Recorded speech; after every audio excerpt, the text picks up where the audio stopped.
In a world filled with sharks, bears, and killer bees, one man is brave enough to stay indoors to bring you the latest in gaming, movie, and pop culture news. That man is Tom Awesome, and this is the Outside is Overrated podcast. Hello and welcome to Outside is Overrated, a podcast about gaming and nerd pop culture. Thank you so much for joining us today. I'm your host, Tom Sadlacik, and we've got a great show lined up for you. We are talking Diablo. No, not Diablo 4, which launches June 6th. We are breaking down Diablo II Resurrected and the board game Sanctum. Joining me for the discussion today are the Hobby Box, Joe Burns, Mr. Funny Pants himself. Heyo! And the Rogue Hippo, Patrick DeGeest. Hey, Tom. Patrick, you've been working as a stand-up comedian, booking shows in rural Minnesota. How's business, my friend? Fast-paced, man. Yeah, it looks like you booked all of May. Yeah. Oh, you saw. I did, yeah. We're going to be performing in May. This podcast will launch May 1st, so people will have a chance to check you out.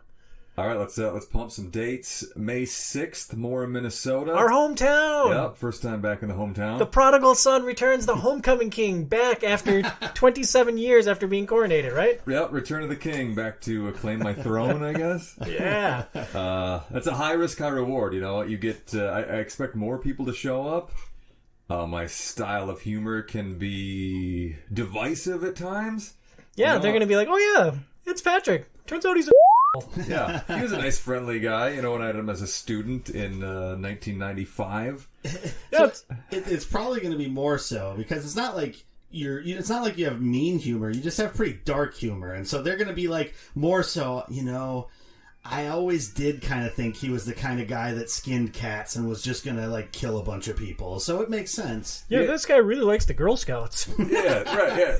Don't give away my best punchline. Yeah. They're either going to know what to expect and be pleasantly surprised, or think I'm a nice young gentleman like I was back then and be completely turned off. So come see that show more in Minnesota. Yeah. You're going to be able to get all the retired teachers to show up and watch. That's the plan. And they're going to get trashed. It's going to be magical for everyone. Quick other dates. Let's see what's after that. International Falls, May 12th. Hibbing, Minnesota, May 19th. Oh, I probably should have looked this up. Oh, it's fine if you don't know your own dates to promote. It's not like I ever have my business in line here. I've got so many. Yeah, a lot of shows. Check it out at patdegeest.com, degeestcomedy.com. patdegeest.com? patdegeest.com. Pat- or North... Comedy? No. No. Or northcomedy.com. What's northcomedy.com? I just bought it because some people didn't know how to spell DeGeest. Oh, that's clever. Yeah. Nice work. Well, Burnsy, you've been off the show for a couple of months. You've been running around. You went to Adepticon. We've been playing the board game Burn Cycle every month in our beloved Robot Club. What's new with you, my friend? Yeah, I've been busy with quite a few different things. Like you said, Adepticon, which was good.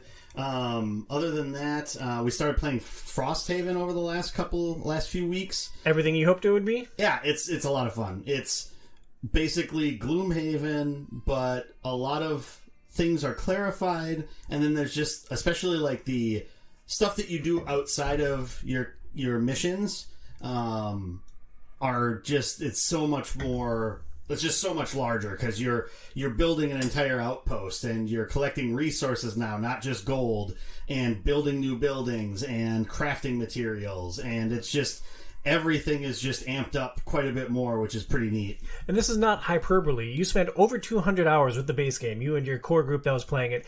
How much time do you think you're going to sink into Frosthaven?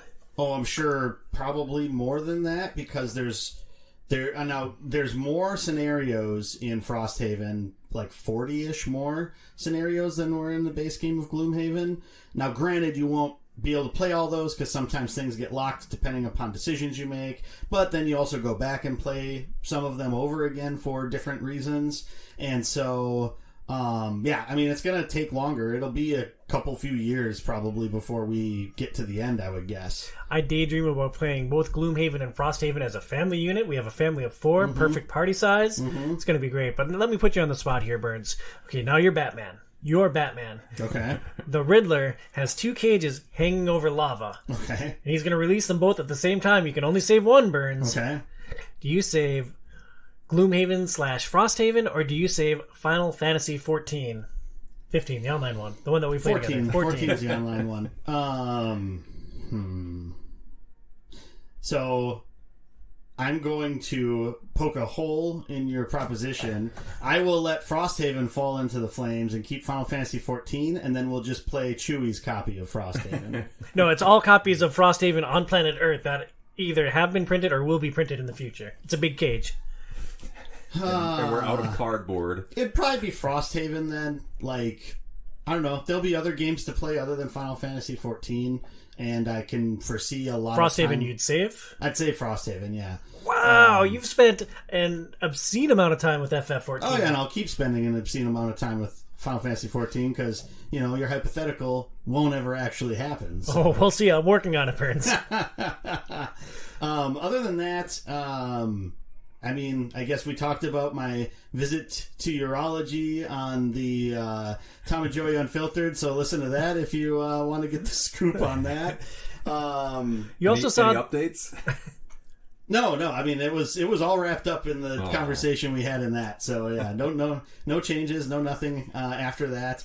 And aside from that, I've been.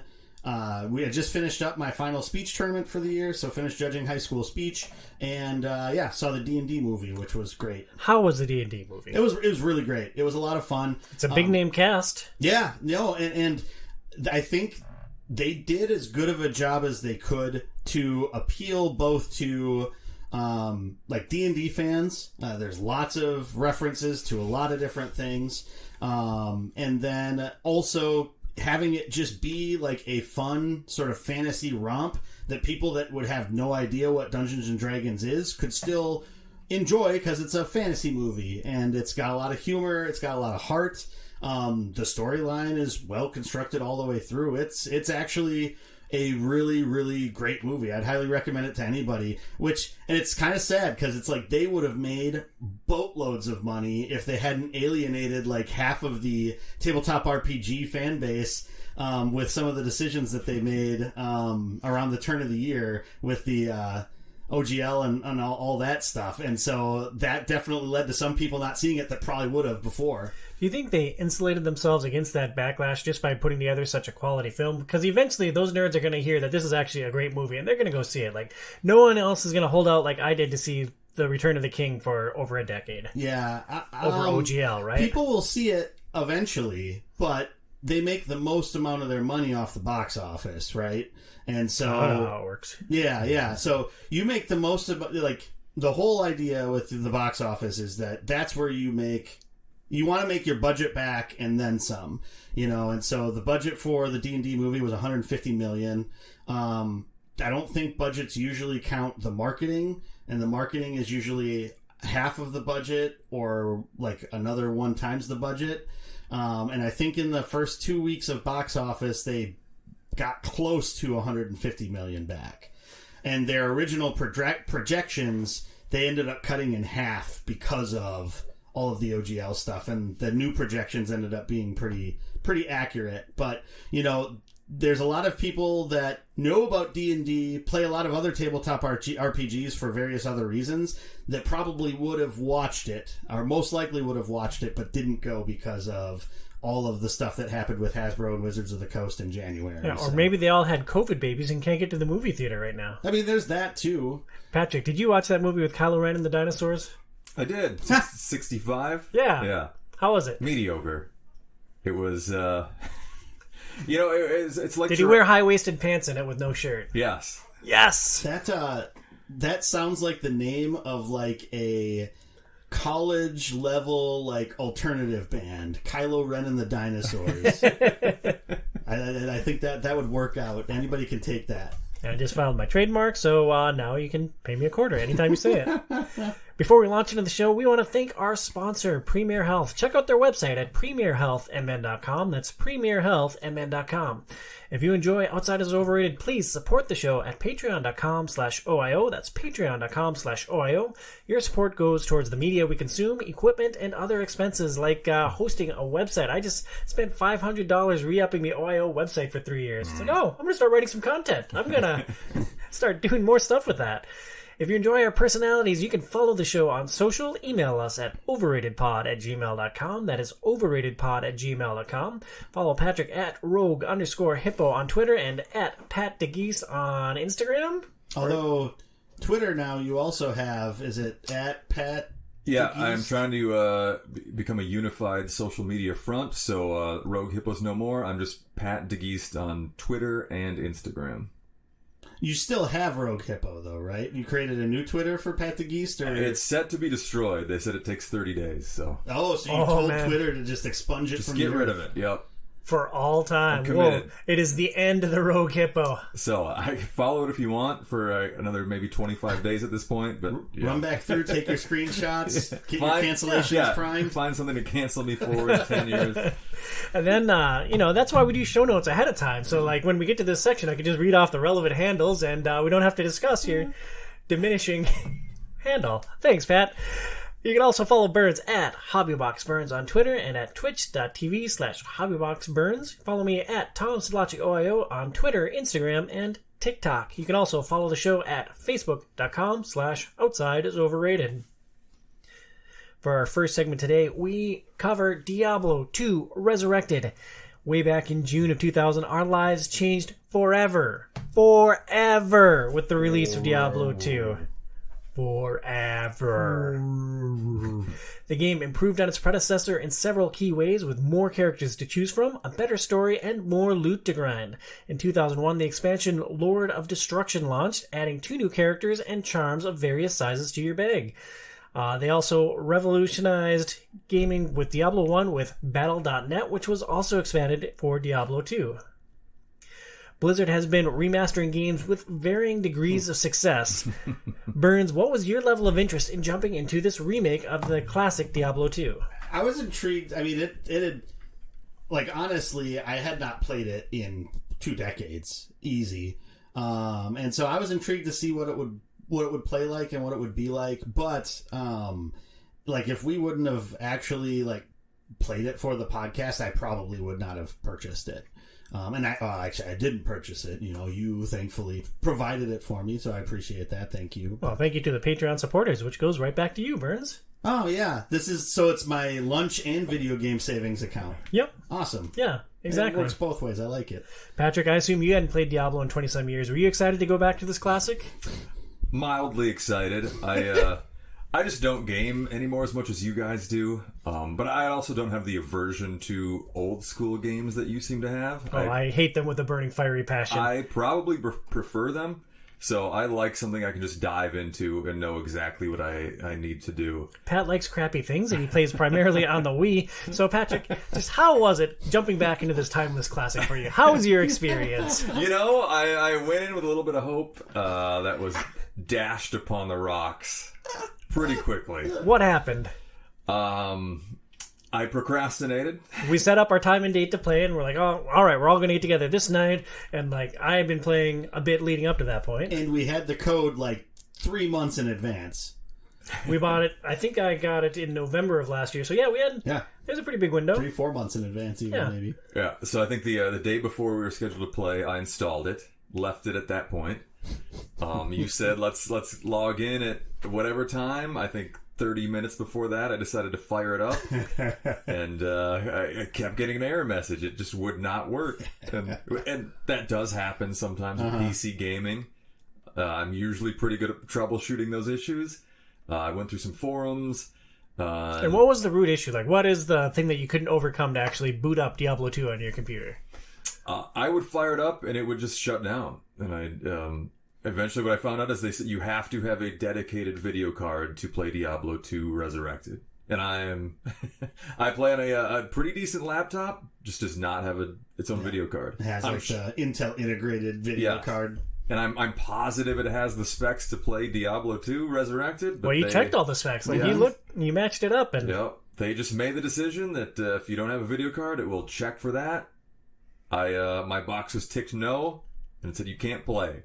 And how does that make you feel about Blizzard as a company? What did you call it before? Hit or miss? Their remakes? Varying degrees of success. Varying degrees of success. This was not a success in my book. I was going to say, Yeah. You playing it had no degrees of success. Yeah, right. 0 degrees of success. It's almost just an arbitrary, I don't know, arbitrary requirement. I can't imagine what was going on in their minds to say this group of people can't play. I mean, it's probably not that as much as they wanted to do something graphically, and then they look at, like, specs that people typically have, probably that play other games on Battle.net, and are like, okay, what percentage do we have to try to include in order... I'm sure there's, like, lots of business things that go into it, as well as just, like, from a, like, technology standpoint, what it is that they can accommodate, right? But, like you said... If your graphics card is good enough, it's just that it's not the type that they want. That's lame.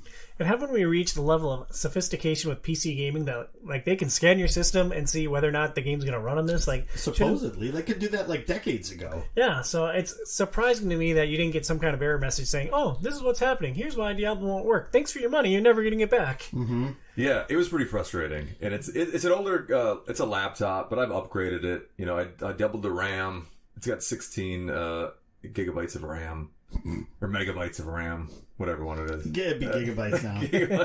I put a solid state hard drive in, which makes things run a lot faster. It's just a integrated video card. But I watched some videos on YouTube. I can't imagine there's anything my computer could not handle based on what I was watching. They just decided not to let you play. It'd be weird. It'd be like saying, if your car can't do 100 miles an hour, you can't drive on highways. It's like, well, I don't need it to go 100. 65 is plenty. Like, well, we checked your car. It can't do 100. So you're not allowed to drive here. So go sit down. In all seriousness, Pat, why didn't you jump into this game before? Like, were you not that interested in a remake of this classic game? Or, like, what was the holdup? Are you just too busy in your comedy career? Do you hate me with a burning fiery passion? No, it's comedy stuff, man. I started my own business. There's finally, for once in my life, a tangible return in the amount of work I put into something. And with comedy, you can put 20 hours a week or 40 hours a week or 60 hours a week, and I'm putting a lot more in than I'm taking to play video games or watch movies or things like that. Sure. So I'm going to take that as you hate me with a burning fiery passion. Let's start a discussion with our history with Diablo. Bernsey, where did you come from with Diablo as a franchise coming back to Resurrected? Yeah, I played a decent amount of the original game, and so oddly enough, before Diablo 3, like, my history with the game, like, the vast majority that I played of both Diablo 1 and Diablo 2 were at, like, LAN parties at friends' houses where we would just marathon through the entire game. And in one sitting as best as we can. And having just played a substantial amount of D2 Resurrected, like, that's a commitment. Yeah, I think, and I don't know how long, because I don't remember if it was with the expansion for 2 or not when we did that. Yeah, and we got through all the way through it. I'm pretty sure we at least made it to the final boss, but I'm pretty sure we beat the final boss too. It was like 4 of us hanging around doing that. So Diablo games in general, I've mostly played co-op. Diablo 3, when that came out on the PS4, was awesome, and played that co-op with Lance. I think we beat the main boss of the main campaign, but I don't think we finished the expansion. And then we played, I think, to like the 3rd chapter, me, you, and Lance as a group, when we played through Diablo. It was something like that. I have no recollection of playing that game with you and Lance. Yeah, we played it all online, because I was in Texas, he was in Arizona, because we were thinking about doing that for our original podcast, for the Goon Gamecast, before that got defunct because I got way too busy with work. So yeah, podcasts are a lot of work. Yeah, and I was doing 2 of them at the time, that both had run times of way too many hours, and so yeah, it ended up needing to fall to the wayside. But yeah, Diablo's always been one of those things where I've enjoyed the game. I like the characters, like especially like Deckard Cain is a pretty, just his voice, I think. Stay a while and listen. Yeah. Deckard Cain. Root Lane, and all that stuff. I really enjoy like his voice specifically, and like especially playing through Diablo 2, like the music. Like I remembered, like as I would hear, especially that first area, as you'd hear some of the music, you're just like, oh, okay, yeah, I remember hearing this song over and over and over again. So I will literally never forget about it. Again, this isn't hyperbole. Diablo has always been one of my favorite franchises. The first game was one of the first games that I truly fell in love with. I played it on PC. I played it like crazy. D2, when it came out, it was my favorite game. Mm-hmm. Even when I ranked the top 40 games of my lifetime for my 40th birthday, when I used to do a monthly column, it was number 6. So D2 has always held a special place in my heart. I played D3 at launch, and it sucked. I hated it. I hated it so much. And you played it on computer first? Yep. Okay. I bought it on PC at launch because that's how you play Diablo up until that point. It was always PC. And then when they reskinned it for console and I had couch co-op, that's when that game really took off for me. And it's actually now my wife's favorite game. So we've played quite a bit of D3. We went back to it before the show and it's still polished and awesome and super fun. I have barely played Diablo Immortal because I don't need Diablo on my phone. Mm-hmm. Yeah, that doesn't have a lot of appeal to me, and especially like the whole loot grind aspect, and then the pay to win kind of. And it's not necessarily pay to win, but like the microtransactions in order to, when you get to the end game, like level things, just sounded like it was egregious. But it's the same type of thing. I don't know how much I would like playing that with touch controls. I mean, at this stage of my life, I have every console. I have a Steam Deck. I have a Switch. Like, if I need to play something on the go, like, I have the tools and technology to do that. I can't do D2 on the Steam Deck that I'm aware of. Maybe there's a way to make it run, but... Yeah, I'm sure there's ways that people have made it work so you could load the Battle.net launcher on there. I guess I don't know if that natively works with Linux or not, which is the base operating system of the Steam Deck. Yeah. I bet you could. I'm sure people have tried at least, and they'd have like a legitimate reason as to why it won't work if it doesn't work. But yeah, I don't know. It's that doesn't seem like the way that I'd want to play it. Like after playing Diablo 2, I think the only way I want to play Diablo games moving forward is on console. Yeah, and I want to poke at that point just a little bit more later. Before moving off our history with Diablo, I actually have 2 shared experiences with Patrick. That's why I'm so excited to have you on the show, Patrick. We spent the summer living in your mom's cabin on a lake together, very rustic, but we had the PlayStation 1, we had Diablo, and I think our first night at the cabin, we played Diablo, yeah. And on the second or third level of the original game was one of the iconic bosses, the Butcher. Mm-hmm. Do you remember how our encounter with the Butcher went? Oh yeah, I remember. That's one of my fondest memories of Diablo. I guess any Diablo memories, not just the first game. Oh yeah, we lost the Butcher, which I didn't even think was possible. But I think we boiled it down to we just pressed X for like 3 hours straight. And we didn't beat him. We used every potion. We used every resource. Every potion, every gold we had, buying gear and potions, still lost to the Butcher. And then... Did we give up at that point? Yeah, we did. Go do something else? Yep. What character were you guys? Oh, that I don't remember. I think I was maybe the ranger, rogue, bow lady. I know at least one of us had the bow, and I don't forget what the other one was, but... Yeah. We didn't make it out of there. That was one of my fondest memories, too. And I think I have more Diablo 1 memories than Diablo 2 memories. Interesting. I'm more Diablo 2, and another shared experience that we had, I came up to visit you once, I brought the laptop, and we powered through all of Diablo 2 in a weekend. Yeah. That's when Diablo 2 would work on a laptop? Yeah. Back when technology worked right. Oh my god, we went backwards. I remember another one. I had a girlfriend on Diablo 1 Battle.net. Oh? Well... I feel like this is maybe an early part of Me Too, like a reverse Me Too. She was like very, very high level, and I just showed up as a noob in one of these worlds, and she would make me kiss her and then give me better gear. So like she would type kiss, and then I would type kiss, and then she would like drop some good loot for me. And how many times did this happen? A lot. Like I suspect it was a dupe bug. Where she was just duplicating her good stuff. But yeah, I had to put out basically to get some of the best gear in the game at level 1. She's a sugar mama, huh? Yeah, oh yeah. This is before webcams. How does that rank compared to the time when I came out of the bathroom at the strip club and the stripper was handing you money? That one's much better, right? Like, So, what % certainty do you have that this was a girl? 1%. 0.72%. yeah. If you go by the math, those are the appropriate odds. Okay. But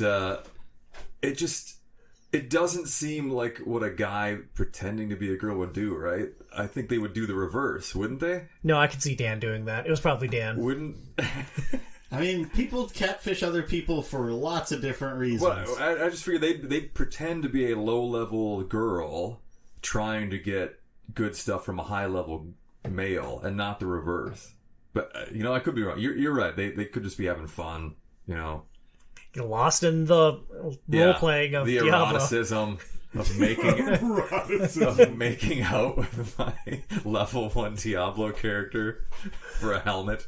Do you remember what your name? Were you like Huge Wang or something? I think it was just DeGeest. Oh, yeah, using your real name online stuff. Great. Promoting at an early age. This was way before people worried about doxing and any of that bad stuff that happens like all the time now. And swatting and all of that. Yeah. I'm gonna keep making this face right now because it's gonna make for a great picture. Yeah, no, I don't think that would ever I don't think that was ever a thing until like a decade ago, swatting and everything like that. Yeah, the world has moved on.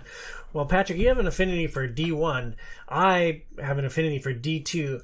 Brinzy, what do you think is D2 rank in the history of gaming? Like, where does the Diablo franchise slot in amongst like some of the heavyweights? Yeah, that's always tricky because of the fact that like without Diablo 1 there would not have been a Diablo 2, but Diablo 2 was kind of what brought it that much more into the mainstream. Now I think part of that was just because of how popular Diablo became as time went on. It's hard. Like, I think Diablo 2 is probably still the most iconic of the Diablo games.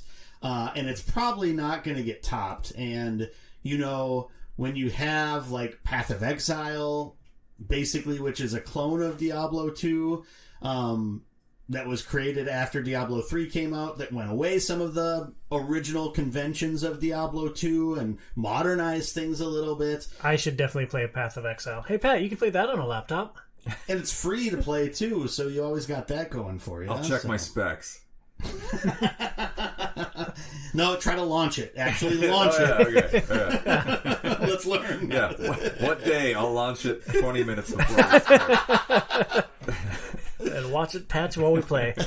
I think it's interesting that D2 created the framework or the format for the action role-playing game. Like, it defined the genre at a very early age. Thinking about the time when it came out around 2000, we were in the PlayStation 2 era. Mm-hmm. The Xbox had just launched, the original Xbox. Yeah, it would have been right around, it might have been a little bit after when the PS2 launched. Because I think, the Xbox came out maybe in 2001. Yeah, it was or 2002? It was spring of 2001. It was definitely out in 2001 because it was out my first semester of college. Gotcha. So here's a question to clarify that. What did Diablo 2 do that makes that the progenitor of ARPGs that Diablo didn't do?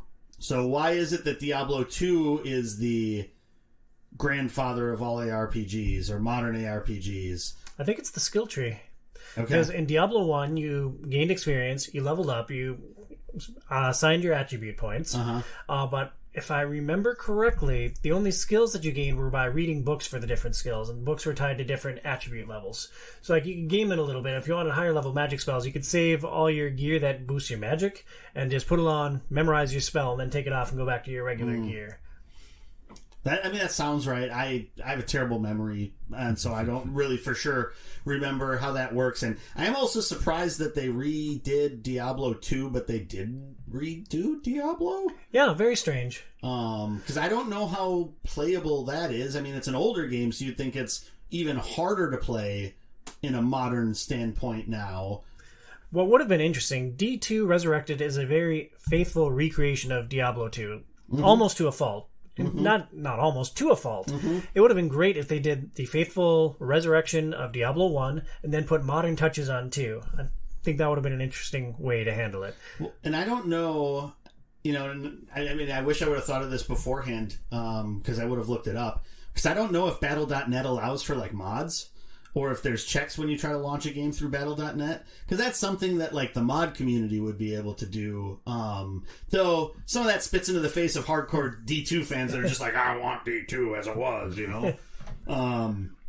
But, because that would be something that would be interesting, is if they created some mods to fix some of that stuff. Or make that so that it wasn't so cumbersome in different ways to Blizzard play. can be super wonky about how they do things. Like, I have a physical copy of Warcraft 3 that I bought forever ago, and I'd never actually played. And one day I'm like, you know what? I'm going to try Warcraft 3 today. And I put it into the system, and I booted it up, and you couldn't actually load your CD. Like, you had to buy... This was after Reforged came out, so you were supposed to buy Reforged, and they wouldn't let you play a physical copy anymore. They since went back and patched it, and now I have Diablo 3 Reforged in my Battle.net launcher. But originally, when they launched Reforged, you couldn't play your CD. You literally couldn't make your CD work anymore. I mean, I don't have a computer that has a CD drive in it anymore, so I couldn't play it anyway. And that was one of those, like you were talking about hits and misses. Warcraft 3 Reforged was famous for being a huge swing and a miss of, like, remaking a classic game that just did not perform well. It was hammered for bugs and just making weird decisions with certain things, from what I remember people saying, which is unfortunate because I loved the old Warcraft games. I mean, I played Warcraft 2 was my first Warcraft game. Warcraft 2 and Diablo were like the games that opened up gaming for me. And I played Warcraft and Warcraft 2 far more than I've ever played Diablo. I haven't played it in ages because they haven't released a new Warcraft game in ages. And they're probably not going to after Reforged, crapped the bed. So, I don't know. That's unfortunate because, those were some of the first computer games I, really got into, not counting, old Apple IIe stuff, like Oregon Trail, Odell Lake, Number Munchers, Spellevator, Wheel of Fortune, Jeopardy. I had a lot of, Card Sharks. Card Sharks was a great Apple IIe game. It's just unfortunate that it's just weird. I can't believe they didn't go back to Warcraft 2 because Warcraft 2, Warcraft 3 did a lot and it sort of evolved RTSs in general, and it created what League of Legends, Dota, those types of games, because of the hero system, and then a mod off of that was what Dota was, I think. Defense of the Ancients, I think Dota was the first. I believe Dota was and it was a mod. It was originally a mod off of Warcraft 3 where you just played as the heroes. And then that spawned one of the more popular genres right now that I don't know anybody that plays them, but it's super popular online. Yeah, I think Wilson plays them, doesn't he? Or does he just He used to play Heroes of New Earth, which recently closed down. Yeah, he played it a lot. But yeah, I don't think I've ever actually tried a MOBA. There's a big learning curve. I've never been willing to put the time in. Yeah. Blizzard, as a company, has done a lot of interesting stuff, and I would bring this back to Diablo. I would say that Diablo 2 is one of the rare games that's worth revisiting in this day and age, and I am excited to dive into our thoughts. So, when would the cutoff be for Diablo 3 to be too old to enjoy anymore in your mindset? Since old games suck, and you can't play any old games because they're just not worth any time. When does Diablo 3 become an old game that sucks now? When they stop releasing new content for it, they're still doing seasons, and they're still innovating with it, and it still feels like a fresh and new experience. I guess when life moves on and they find a new awesome way to do action RPGs, which I don't know if that will ever exist. Yeah. So, I don't know. It's still good today. Hopefully it's still good tomorrow. Maybe when D4 comes out, I don't know. Yeah, it's hard to tell. Well, we've spent a good chunk of time with Diablo II Resurrected now. Bernsey, what are your thoughts going back to Diablo II Resurrected? Is this remake a great direction for the game? I mean, I would say that it's a good recreation and modernization. Okay, graphical modernization of the original Diablo 2. It feels just like the game, just like I remember the game feeling. I'm sure there's optimizations with how it plays to some extent. Auto picks up gold. That's a win. That is true. You know, and you know, you still, for better or for worse, like run into some of the same like issues that you have with like inventory management ad nauseum, and you know, but I think it's definitely far better from what a lot of people said about Warcraft 3 Reforged. And so, and granted, it was a different team that did this.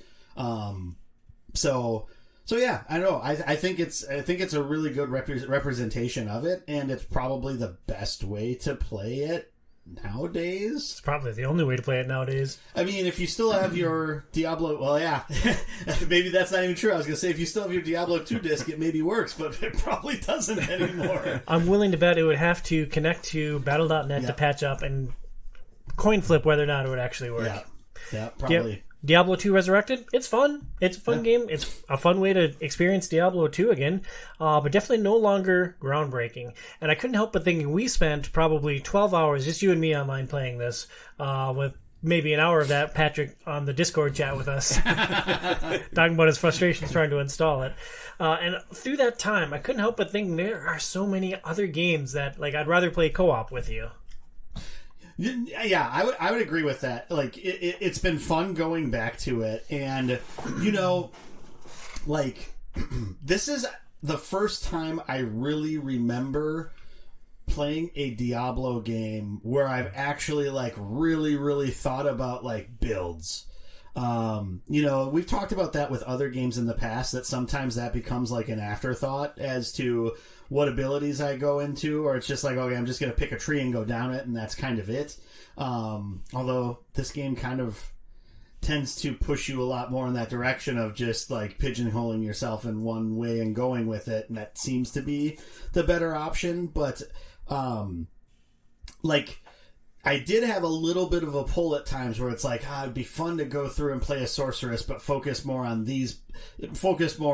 ice instead, and see how that really changes things. You know, and then thinking about some of the other classes that I'd maybe want to try and different builds that I could do with that. As far as I remember the other games, like especially, you know, when the way that I was playing it at a LAN party was basically like binging the game, you don't really have a lot of time to think about that. You're just selecting the things so you can jump back out of town and go do whatever everybody else is doing, you know? And so now that I've been thinking about it a little bit more, and I played through the first act as a druid, and I played through the first 2.5 acts as a sorceress, it's gotten me thinking about, oh yeah, how could I maybe do some things a little bit different or more optimally if I started again from scratch. And that's also made me interested in wanting to play some of the other classes, either that I played way long ago, like the Amazon and the Barbarian, or a place like the one like Assassin I don't think I've ever played. And it has me intrigued to see like how that plays different. And I think I played a Ranger in like Diablo 1. And so it's been a while since I messed around with that type of a character too. So yeah, I don't know. It's that compels me, but that being said, I would much rather play a lot of other things than that, which is probably why I haven't played as much of it as maybe I started off playing. Because I did jump in, I played a good amount as a druid before we jumped on and played together. And then I never went back to that character after we started playing as a sorceress, just because I had more fun with the sorceress. So I should have started another character solo to see how that goes. Probably as a multiplayer ladder character, so I could share stuff between characters. So, when you both say you'd rather be playing other co-ops, are these like Torchlight action RPGs, or just any co-op game whatsoever? Specific titles, how about that? Yeah, I mean, we played Torchlight 3 for Game Pass Forever, and we enjoyed that. I think that was a more fun, like, shared experience. Because, like, in D2 Resurrected, sometimes we were together, sometimes we just split off to try to find the MacGuffin more quickly, and it didn't seem to really impact the gameplay until we were at that boss fight at the end of Act 2. Then we needed to be working together. I mean, if it was an ARPG, I'd probably rather play Diablo 3 than either of those. Yeah, I'd take Path of Exile, just because I haven't played it. I mean, I'd play Path of Exile again. It's been a long time, and I never made it super deep in that. So I'd be willing to give that a go. But even beyond ARPGs, like, I'd rather play Divinity with you. We are like 20 hours into that together. Yeah. Overwatch. I'd rather drag you into Destiny 2, kicking and screaming. No. Final Fantasy 14, Tom? Yeah, FF14. 14? I don't work. I'm not going to pay a monthly fee for the game right now. You got 5 days. Oh, I have 5 day days! free login campaign. Yeah. So much for those interviews this week. I'm going to reset my hot bars and go nuts. Yeah. See, there you go. So I don't know. I think, or like Frosthaven. Like if I was given the choice of getting together with the same group of people online and playing Diablo 2, or getting together to play Frosthaven, I'd play Frosthaven. Or even Gloomhaven Online. I'd rather play Gloomhaven Online with a group of people, the video game version, than play Diablo 2 with a group of people. So I just think there's like new places to explore. Going back to something from back then isn't as intriguing anymore, especially just with some of the clunkiness of playing Diablo 2 now. It's not as bad as like when we went back and played GoldenEye for the first time in like a decade. That was Perfect Dark. Yeah. Or Perfect Dark. That was unplayable. That was a wretch. Yes. And so it wasn't that, but there's definitely some things that it's just like I'd rather have it be a little bit different.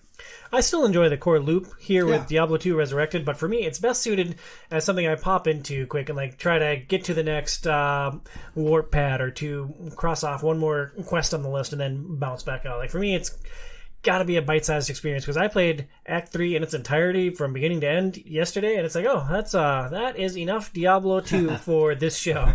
Yeah, I mean, it's grueling. I mean, Act 3 is not structured very well, so that's maybe not the best example. I played the opening area at least 5 different times with 5 different characters, and like I'm sick of that now, but I enjoyed it multiple times. Yeah. And so I think the other thing is, and we're kind of going back to some other discussions that we've had previously about co-op games, is, when you're playing through the campaign co-op, there's always the piece of, okay, who's going to get the quest? Who's going to turn in the quest? How long it takes, because the dialogue in Diablo takes a long time to get through. It's very much computer RPG versus like your console RPG in that sense, where some of those dialogues can take a long time as it slowly scrolls through as they're saying what they're saying, and that gets difficult to do as a group, unless everybody's playing through the story for the first time. Like, aside from that, it's just really difficult because otherwise people are waiting around for 5 minutes while you're listening to this. And having played a lot of games with me, where would you gauge my tolerance level for just waiting around? What's the scale? Leroy Jenkins. Yeah, that is exactly what it is. So, though it's like I feel like we got into a good rhythm of, it's like, oh, I gotta go back to town. All right, well, I'm just gonna cruise around here and do this or whatever, And most of the time when one of us had to go back to town, both of us had to, because the inventories fill up. Especially when it's 2/3 full of charms. Yes. I mean, those things are a blessing and a curse, right? But so yeah, I just, I don't know, like, that's, and then on top of that with co-op also, and I don't know, I never went back in, but like the bug we ran into at the end of our last session together, where it dropped the item to turn in for the quest. And sometimes one person can turn it in and it works for the whole party. Other times it doesn't. And this time it dropped it only dropped one, it seemed like, and you picked it up, and then I couldn't find one of it. And Yeah, so how was I it couldn't being- turn in that quest? How was the experience playing a ranged character with the loot monster out in front? I mean, you had a lot more gold than I had, I'm pretty sure. But it didn't really matter. Like, Well, there was the one time I died because you stood on a bridge and blocked all of my minions from crossing over to help me, and I died, and then you walked over and took my gold, so you recouped some of it it. was all inadvertent. It was more of a I'm just clicking on all this stuff to pick it up kind of thing. Oh, hey, that one looks like a necromancer. Oh, that's a big pile of gold. Well, and it's like, yeah, I don't know. Like, there was a couple other piles of gold, so it looked similar. It was larger, but it looked similar. So Yeah. Phoenix said it was a good size. Let's talk about some of the characters and builds that we played with. We both played as a druid. I played a hardcore druid named Harry Potter. He made it to level Shouldn't have been 14. Hagrid. Yeah, that would have been more That's fitting, all right. but I went for a magic user, Patronus type build, and I lost my hardcore druid to lag, and now Discord will not let me see my show notes. Discord? You mean? Yeah, I had a Discord notification pop up. Oh, yeah. I couldn't. That's I was annoying swiping, sometimes. swiping, and swiping. Yeah. So I lost my first hardcore character to lag. Is that frustrating? It was exceptionally frustrating. One of the big issues I had with this game, Burns, you mentioned the bug that you saw with the dagger that we needed for the quest in Act 3. I was having major connectivity issues with this game. At times, it would be absolutely unplayable. You can play an offline character, but with a shared stash across characters, which is one of the big modernizations, one of the big modern touches of this game. You can share items in your stash with other characters, but they have to be the same game mode. So as an offline character, I could never share those with my characters that I was playing with you or with anyone else for that matter. So when connectivity wouldn't let me play as an online character in any online games, I'd have to play offline. It was just frustrating so often to be locked out of the game to not be able to play it. It wasn't as bad as Marvel Avengers, the broken, buggy, janky tech demo that game is. But I'm glad that we didn't run into many of those connectivity issues when we were playing together. Yeah, I mean, we had the one weird thing with my internet at the end of, like, the second to last time we played together, where I kept, like, dropping out of everything, and then, like, I'd be able to get back in, and then it'd just drop us out again. And we were about to wrap up anyway, so it kind of worked out, but it was frustrating. It's like, okay, we just got to do this one last thing. It's just like, oh, you can't hear me anymore. Oh, nothing's working. So yeah, but I mean, and that's probably not on the game, that instance, because I'm pretty sure it was my connection being wonky. But yeah, I mean, that's just the nature of games in 2023, though, with almost everything having to have some online component or having to always be online. Like Diablo 4, it's always online. You can't have offline characters in Diablo 4. And so if you can't get a connection to the server, you're not going to be able to play. And so there is that aspect of gaming in 2023 that we just have to get used to dealing with. Yeah, Duhal's going to love it. A cool thing about druids, mine turned into a werebear. That's where I was pumping all my points into the transformation tree. I like that. I thought it was super fun. So I started doing some of the transformation tree, but whenever I turned into, like, the werewolf as the druid, before I got to the werebear, I felt like I was doing just garbage damage. Like, it didn't feel like I was actually, like, killing things effectively. And so eventually I just sort of spec'd in the opposite direction and was just going full summons. So I'd have the maximum amount of birds that I could have out. I'd have the maximum amount of wolves I could have out. The vines were fun. I never got to the vines because I have a tendency, or this time while playing through this game, I have the tendency of, like, once I have an ability I like, I just keep spamming that for a while, like leveling that up every time in a row. Probably to my detriment, because I probably should branch out a little bit more. I don't know, your sorcerer was melting things with lightning. Yeah, I mean, I was drinking potions like it was my job. Like, she was throwing lightning bolts with one, and just a steady stream of mana potions that she was chugging with her left hand. So I don't know. That was the weird thing. And maybe if I would have done more with the werebear form, I did unlock, like, one level of it. Maybe if I would have done more with that, it would have been different. One thing I will say, sort of tying back into how well Diablo II Resurrected kind of plays in the interface, one thing that's I'm pretty sure an improvement over the original is your ability to use like the mouse scroll to flip through your spells, as opposed to having to select like the function keys and set the function keys to that. The problem is as you get going through the game, because you can only map like function 1 through 8 with with like spells. If you're playing like one of the spell heavy characters, I mean, by the time I got to where we were at, I had more than 8 spells unlocked. So it's just like, are there some of these that I'm never going to cast again and I can remove them and put them on there?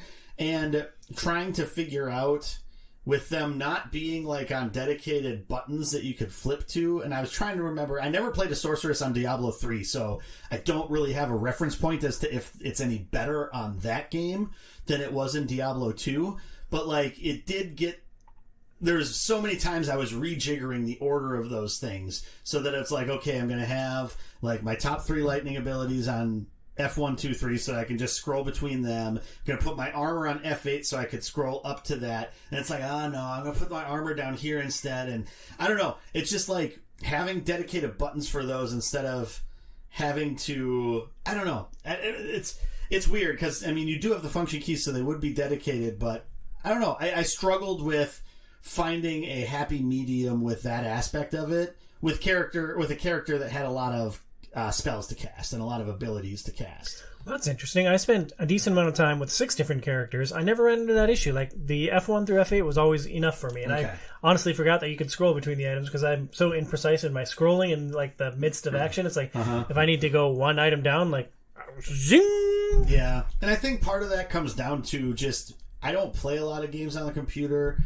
And playing Diablo II Resurrected has made me realize that I still don't really enjoy playing games that much on a computer. I think a lot of it's just I don't have a really good setup for it. And so I'll be comfortable for a while, but then eventually, like, I'll get stiff or, like, my hands will get, like, numb because of the way that I have to sit to, have my hand on the keyboard and have my hand doing that. And so I've been softened. I've gotten so accustomed to playing console games with the controller that I just struggle a lot when trying to play games with a keyboard and mouse. Well, Patrick, you only play games on the Wii or the PC. Would you like to savage Burns for his taste in gaming? I'll be open-minded here. When would you guys feel that got better? Because when we played Diablo on PlayStation, I felt that was vastly inferior to the PC. But I'm not completely opposed to saying it. I'm sure it's gotten better since then. Well, I mean, D3 is 100 million miles ahead of Diablo 1. It's hard to say because the technology is so different. One big difference now with the PlayStation 1, we were chained to the PlayStation. Like, we could literally only sit back as far back as the cables would go. Now, like, we could sit here and play Diablo 3 if we just knock down 2 walls in my house. Or put up a system of mirrors. That's cheaper. Oh, yeah. Targeting seems so much better with a mouse. What are you targeting with on a controller? Oh, it's been so long since I've played D3. You've played D3 more recently. Yeah, I mean, you basically just roll through everything like a tornado. Like, I'm playing a witch doctor, so like I have some wolves that I summon, and I throw out a bunch of frogs. Basically, my X ability shoots straight ahead of me, so like it's a projectile straight ahead. My summons will run over to whatever is coming next, and then I have a couple area things that I trigger that just, I think, auto-target the biggest group of mobs. So, like, they take a lot of the precision out of it. D3 is streamlined in, like, every way. Like, you don't even have to... There is a button that you can use to choose potions, but most of your gear will also regenerate health. So if you get low in health, you can just run out of the fray, run around, kite around until you're better. You would lose your mind with D3, Patrick. You think so? A couple other characters. I played a hardcore barbarian named Double Hump. He got up to level 23. I had him focused on fighting with 2 weapons. And then with a hardcore character, 1 death, he's gone forever. Yeah. So I was completely focused on boosting defense for that character, and almost all of my skill points went into a passive buff that doubled my defense for a period of time. And so it was really frustrating. Like, every minute I'd have to click F1 and then click right click and then go back to my fighting abilities. just to keep that buff up forever. Wound up losing him to the boss at the end of Act 2, which was the worst fight that I encountered. I played an assassin called River Tam. She made it to level 25. She made it through the third act. It's the first time I've ever played as an assassin. Really interesting character because a lot of their game is based on a combo. You have a charge up attack, which you can stack up to 3 charges, and then you have finishing moves, which will release those charges to do something. So for this character, for most of the game, I'd hit R3, do my 3 attacks, hit F3, and then I'd hit F4 to switch to the finishing move, do that attack, hit F3 to go back to the charge up attack. Eventually, I mapped it so that the charge up attack was right click and the finisher was left click. Okay. I had that backwards. I was left click for charge, right click for finisher. But it was an interesting mechanic because the charge up attacks that I favored regenerated health and mana. So I would use them forever. Yeah. And as long as I wasn't fighting anything too big and too bad, I made it through the game without dying a lot and without consuming a ton of potions. Basically only when things got kind of hairy. Yeah, I mean, so like I said, I'd never played the assassin before, but like the way you described it sounds super interesting to me. It was fun. She's based on speed. One of her passives is boost speed. There's 3 different passives that you can choose to boost. 1 boost speed, 1 boost resistances, and I forget what the third one does because I hadn't unlocked it yet. So there's some versatility there. I was focused on speed and charge attacks. And like the barbarian, like that's what I've always played, like the first character I played in the Diablo game. So, seeing as how I've played that in D1, D2 when it originally came out in D3, I avoided playing that this time. But barbarians are always super, super strong.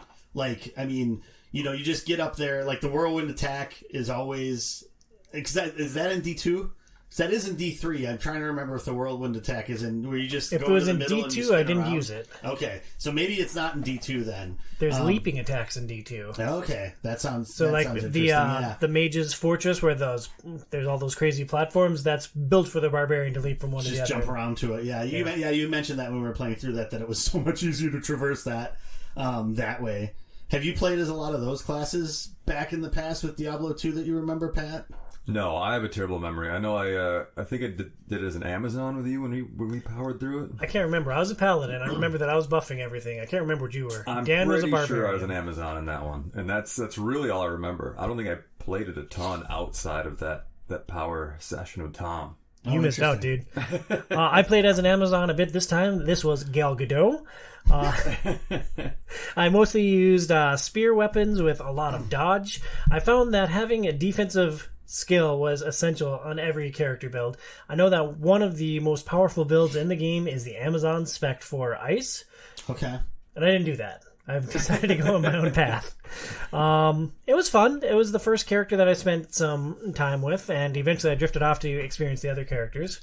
So that's the interesting thing. You mentioned builds, right? And that made me think of like the frigging sort of rabbit hole I went down one random day of, because it's an online game and it has seasons and people play it like competitively, like the websites that are dedicated to just builds, best build for X after this patch, best build for this after this patch. And it's insane. And it's like down to all these levels. You put this much into vitality and this much into strength. And then you select all these abilities. And then you respec at this point. And then you buy this item. And if you don't find this item here, you go to this person. It's so insane, like how detailed like the build like lists are. And I think that's, you make a game competitive and then people are going to go like balls to the wall for that because people will search for it and, you make money off of that. And so, I don't know. I thought that was interesting to me, but I think the game's still fun even if you don't use an optimal build. I don't think you have to have, well, on hardcore maybe, but like when you're just playing through the normal like missions themselves, like we ran into the boss at the end of Act 2 was super hard. Yeah, he was brutal. But other than that, like it's not like we ran into too many things that's like, oh, my build's just not gonna work with this. If we were playing together, solo, it's a little more tricky sometimes. Yeah, I think about min-maxers sometimes because that's really not how I choose to experience games. Like I don't need a walkthrough for the optimal build. Like I was having fun just fiddling with the skills and the skill trees on their own without knowing the best way to spec out. What about the tech track on Tapestry? Only way to win. I was going to say, see, that's not min-maxing, is it? Oh, it is maxing.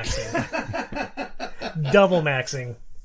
There's three other characters that we haven't really talked about. I played the Necromancer when I played with Burns. Summon a whole bunch of stuff. Skeletons, golems. Basically, you need some corpses lying around so that you can raise your army, and then it gives you a lot of survivability. And then just have Burns stand on the bridge holding them all back, and then Tom to frustratingly, like 30 seconds later, can you move? All my stuff's behind you. You're like, I'm trying not to be an ass. Like, you are killing everything, but it's like, I'm dying here. I really need my skeletons to draw some aggro here. On the other side of things, there's me, who's constantly confused and firing off spells when they don't need to, because there's all these things that look like they're enemies that you're just shooting, but it's like, oh, okay, everything's been dead for like 15 seconds now. My bad. Oh, Burns, that's a good skeleton. Time to drink a mana potion. How was your experience with the Sorcerer? So, like I said, I had never played the Sorceress, a magic user in Diablo, like, ever, I don't think. And I actually had a ton of fun with it. It's tricky because, and I didn't do a lot solo, and I could see that would be a little bit more difficult just because of the fact that you don't have much defense, and you have some defensive abilities, but because we were playing together and you usually had your minions in the way, I did not spec that way. And so I went down the lightning tree and basically focused on that. I dabbled around a few different things because I think early on I got an item that gave me like +2 to warmth. Well, there's a couple of different ones that I had at different times, but there was some that gave me +2 to like the main fire, like firebolt, and then +1 to like the frost nova or whatever. And so I like went down a couple of those paths at first, and I think I got all the level 1s like upgraded once or twice. But then it's just like I just really enjoyed like the lightning abilities. And they look cool. And it did a lot of damage, it felt like. And I ended up getting a wand that gave me like boosts to lightning damage. So it's just like, okay, I'm just lightning all the time. So it was like, spam the lightning passive ability, or fill out the first level 1 until I unlocked lightning, then, leveled up lightning a few times. Then when I got chain lightning, I leveled up chain lightning a few times, and I didn't have enough mana. I feel like you were saying with Diablo 3, and granted I didn't play as a sorcerer in Diablo 3, but it's one of those things where I was drinking mana potions constantly, and it feels like you do have a lot more regen in D3 of a lot of that stuff, because I don't remember having to like just mainline potions all the time, like I had to with D2 Resurrected. Well, it's interesting that you were mainlining potions. I also played a little bit of a sorceress at my offline character. Mm-hmm. Almost never drank potions. I put a chip skull or 2 in a hat, and that regenerates mana. Yeah, and I was like, and then you didn't have any gemstones because I was up front. I had some. I did socket a couple of things. The socketing is such a weird thing. It was revolutionary and groundbreaking when it came out. It is, but you asked me about the revelations of D2 earlier. That I forgot about socketing, and I forgot about set items. Yeah, and set items are cool, but the issue with both those things. And this kind of goes back to, I think, a discussion we had when we talked about Borderlands 3, is it's like, in another screen or two, I'm going to find something that's possibly better, probably better, and I'm going to socket this helmet and feel like I'm beholden to it for how long? Because it's like, I remember I socketed that helmet, and the helmet had, 30 defense or whatever.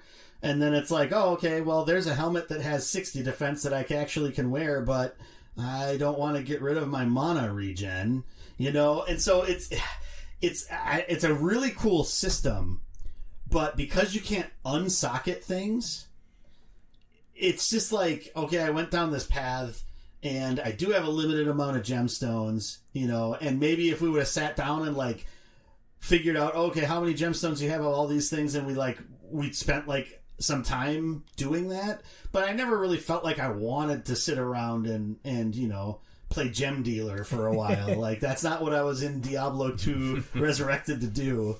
And D3 fixed that. In D3, when you have a socketed item, you have to sacrifice one of the things, but you can either get the socket or the gem back out of the item that it's socketed in, or you can get the item back and remove the gem from it, and whatever you choose to discard is lost forever. Yeah. Like, they should have made that quality of life improvement. Like, I'm sure D2 lifers would have lost their mind, but sometimes you just gotta make things better for people, even if they don't want it. Or, like, make right, it... Pat? It sounds like quality of life improvement is just a euphemism for making it easy. So, is it easy, or is it just saving you from having to go around and needlessly grind to try to find the same thing that you already had? Because you're paying a price with it. Like, you don't get your helmet and your gems back. You have to choose one or the other. Well, sure, but there are things like I never minded, like the idea of auto drinking potions is just absurd to me. Or like people complaining about inventory. You know, like I've never been bothered by inventory in Diablo 1 or 2. Well, you should play some D3 and then go back to D2, and you'll have a very different feeling, my friend. I might just be old man, you know. Well, so back in my day, did you ever play Diablo 2 when you could have charms, or did you not play the expansion? He played the expansion. Yeah, I played the expansion. Okay, because that becomes that double-edged sword where it's just like, okay, I guess now that I have a couple of charms, which means I can pick up like 5 things to sell back or whatever. If they're all single gold. Column. Yeah, and it's just like, okay, well, I'm using a freaking town portal scroll like every like 3 minutes and going back and selling crap and then coming back and fighting, and it's just like when I was playing solo, and granted, I probably was playing like a little bit too deliberately and collecting too many things and going back and selling too many things. But I probably spent a third of the game just traveling back and forth to town to sell stuff and going back. And it's like... Other games have fixed that. Torchlight notably fixed it. You get a pet, you load your pet up, send it off to town. You can keep adventuring. Like, it's a quality of life thing. Like, I don't... Yeah. So some may say that makes the game easier, but others might say it just frees up more time to actually do the things in the game that you want to do in the game, instead of being, you know... either deciding that you're going to be a loot jockey or just not have as much gold, right? And maybe that's a decision that you revel in having, you know, but... Well, thinking about it, here's where I'm a hypocrite, is because the remastered sounds great to me. What I don't want is a new learning curve in a new game. Like, that's almost the other side of that coin, is the wasting time coin, in my opinion. Mm-hmm. Like, I could just dive right in and know what I'm doing and be effective. And like I've tried getting into new games, and it's just like I don't want a tutorial. I don't even want to learn a new game. And maybe that's why I love old games better than new games. And I think we identified it. Yeah. I don't like. I just wanted to have fun and enjoy the game. You sound like my former roommate Lance, who doesn't watch anything new anymore. Hey, why don't you hold this controller and see if... Hey, he holds it right at least. He does. He doesn't hold it like Casey with the bear claws. So my friend, my former roommate Lance, my friend Lance, he doesn't watch anything new. He only watches the same like rotation of 10 or 12 shows over and over and over again, because it's too much work to like get in the mindset to watch something new and to meet new characters and learn new deals. See that. Yep. I was gonna say that. So there's some like likeness there. Because I wanted to get into Project Zomboid. I don't know if you guys know anything about it. I've heard the name. It's a strategy game, zombie survival, very strategy based, very skill based. Isn't that a muscle in your shoulder, the Zomboid? Yes. Yeah. Okay. Got to work out your Zomboid. It seems like the kind of game I would have loved back when I was hardcore. Just like a lengthy, virtually endless strategy game. But yeah, you can go through so many different tech trees and find your own style of survival. And like, I just don't want to learn how to build a... So now you're like, oh yeah, give me that plumber that like jumps. Yes, yeah. I don't want to learn how to build a water filtration system or like gardening. You are getting old, dude. Like those are things you would have loved in the cabin days. So here's another tangent, kind of on the same level, but I'm interested in finding out. So, what do you think about the Civilization games? It's been a while. I can't remember the last one I played, but I was really into it. Probably one. 2 or 3, maybe, but... Because because when we were talking to Casey about that on Game Pass Forever, because that's what we're playing Civilization 6 for next month, and he said that there's just too much in Civilization 6 because it's just like overwhelming the amount of things that he has to try to compute to find the, only answer through. You just watch. He's going to get his big brain wrapped around it. He's going to put us to shame. Oh, probably. Are we going to try to play that multiplayer? Oh, heck yeah, we're going to try to play that multiplayer. I've never played a Civ game multiplayer. But anyway, sorry, that was a tangent. I apologize. Strengths and weaknesses of Diablo II Resurrected, Burns. What's the number one strength? It's like the gameplay and like skills are still like awesome. Yeah, it's still a lot of fun. Yeah, and like leveling up, every time you leveled up, you're excited. Like, you get in some games nowadays when you level up and like nothing actually happens. But like Diablo 2, every time you level up, you're like, okay, yeah, I'm gonna go.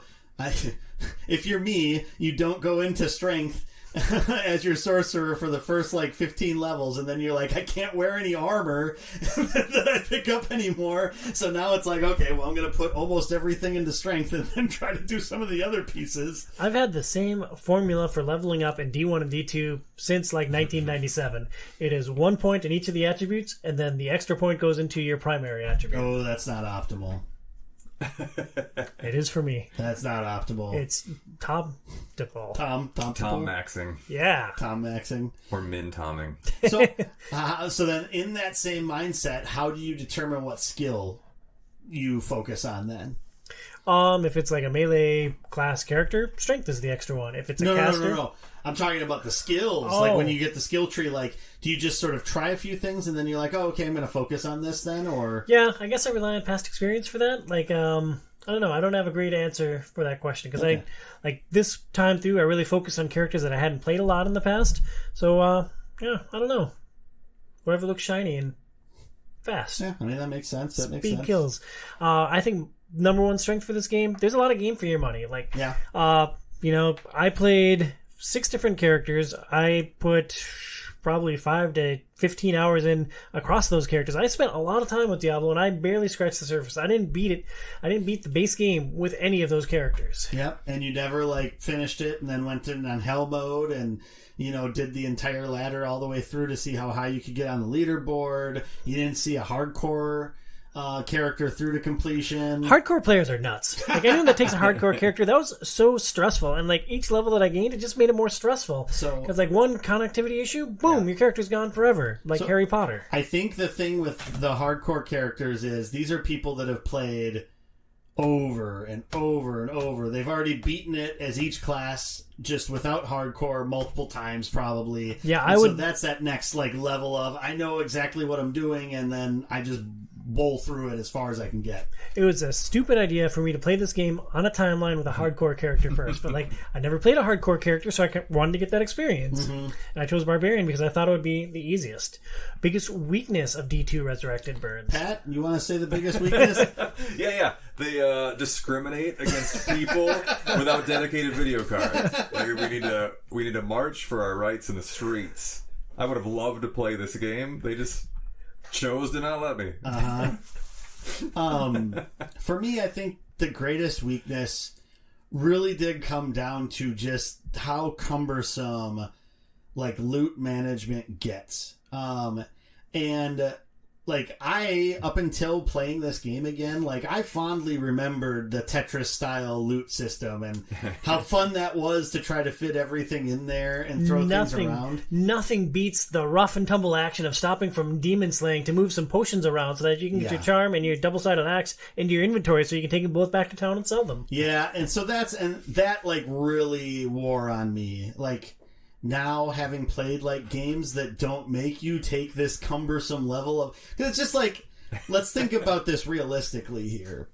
I'm like caked in blood. I have 2 axes that I've been like just smashing the crap out of things with, and I'm just gonna take a knee here and then just sort of, okay, I'm gonna put this potion in this corner of my pack. I'm gonna put this over in this side of my pack. Like, it made sense for a time, but like things have evolved past that, and that just always is a frustration and an annoyance. And in a game where it's all about collecting loot and trying to upgrade your loot and find more loot or make money so you can buy better items, if that is something that's always an annoyance and slows you down from continuing to fight things to get that stuff, like that just doesn't work very well anymore. And so that's a weakness to me, even though it's probably like the biggest strength to Pat, you know. What if they had a literal Tetris minigame where if you like matched 4 axes, they disappeared and just changed into gold? No, what they do is you match the 4 axes and then they turn into a yellow named set. Yes. Yeah, that would be something. Tetris is a great game for a reason. Yeah. It's incorporated in. Exactly. There are a couple of aspects of this game that I struggled with. Stamina, frustrating system. Yes. Like, you can only run for so long, and then you have to walk slowly until your stamina reloads. Or keep another type of a frustrating, annoying potion in your pack to use, and you're never going to put that on your frickin' belt because your belt just needs to be the stuff that you need to use frantically by hitting one of the number buttons, and hopefully I hit the right one. Otherwise, whoops, I guess I have more health, but I'm out of mana still.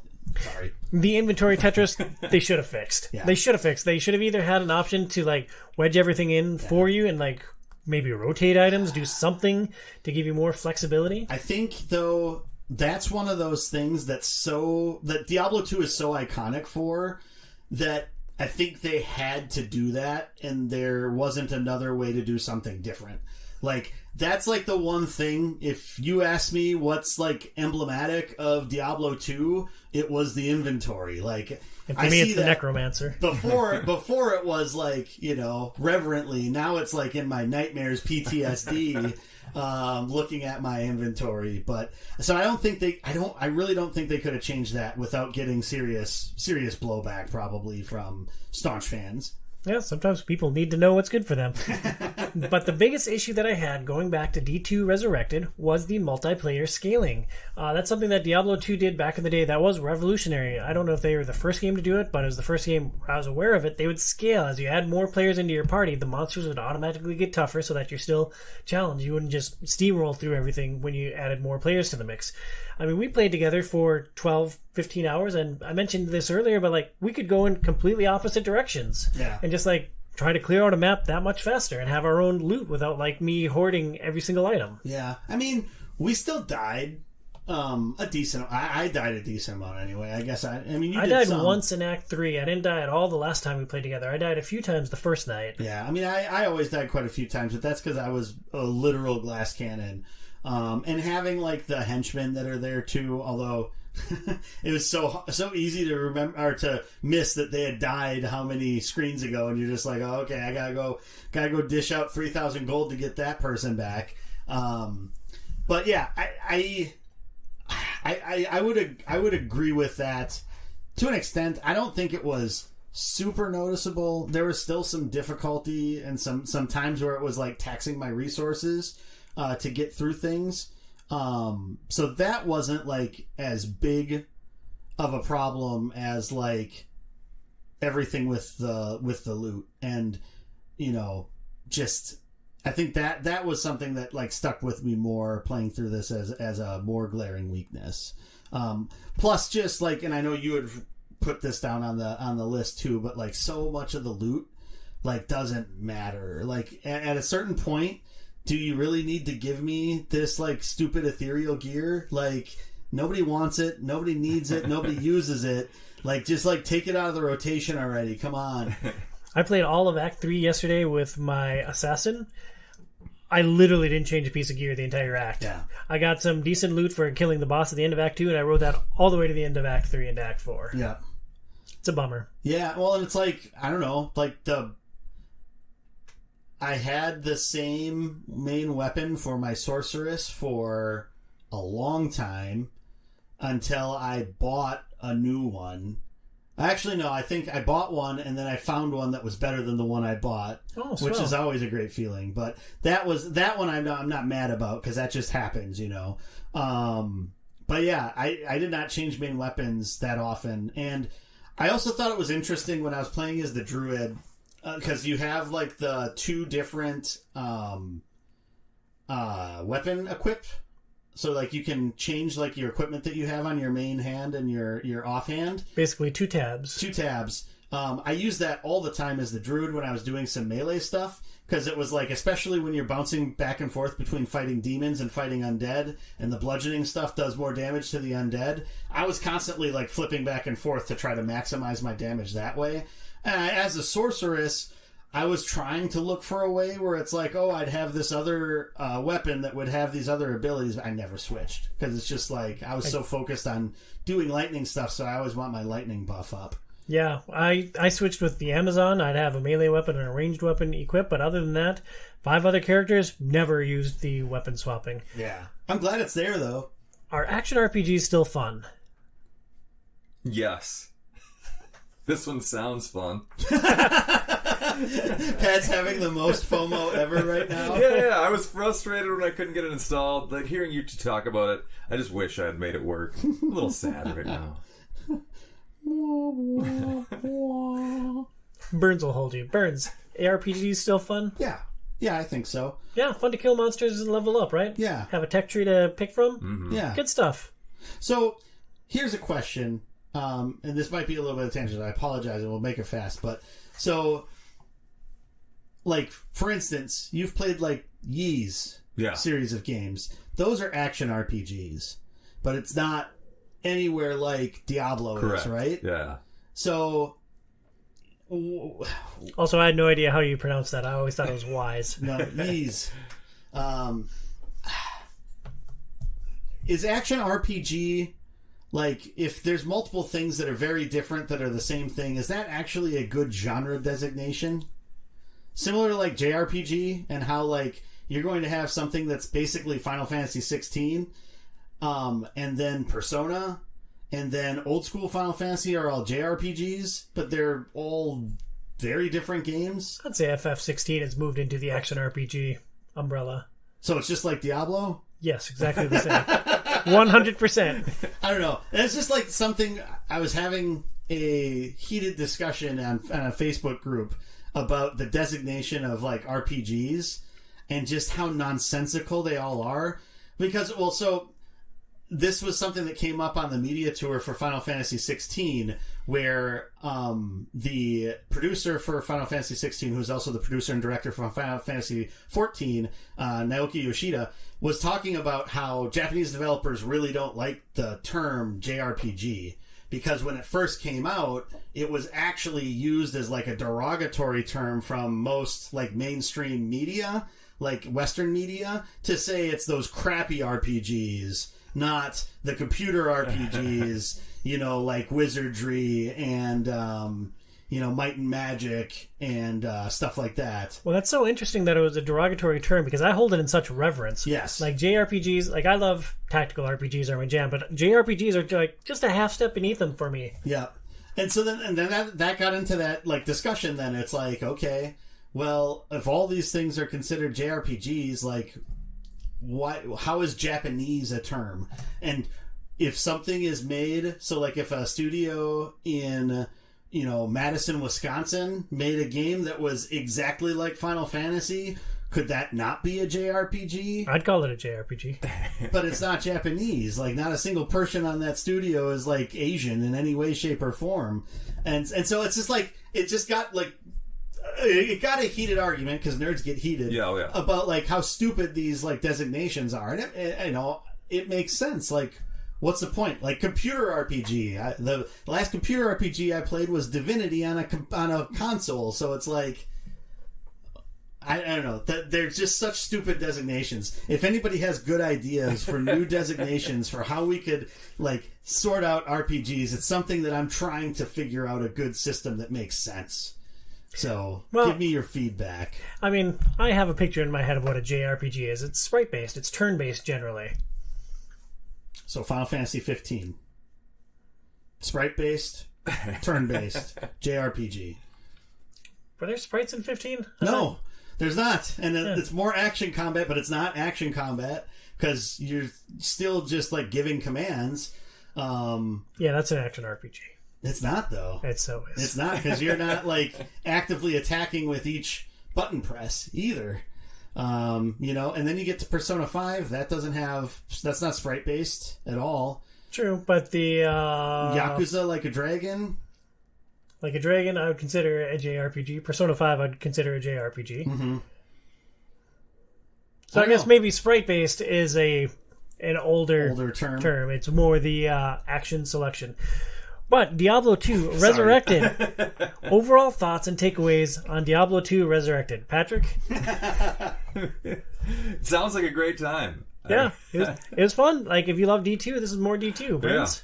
Yeah, I had fun. Like, if I was going to be wanting to put a lot more time into it, and this is just me, this isn't like a recommendation to everybody, like, I would probably play it on console moving forward. But with Diablo 4 coming out, and I recently reinstalled Diablo 3, because I kind of had the itch to see, like, what the differences were between that and it. I didn't get to it before the podcast, so that was helpful. But, I would probably still rather play the more modern versions of Diablo than that, but it was a lot of fun when we played through together. I enjoyed all of our sessions, so if you have the hankering for sort of going back to your roots, I would highly recommend it.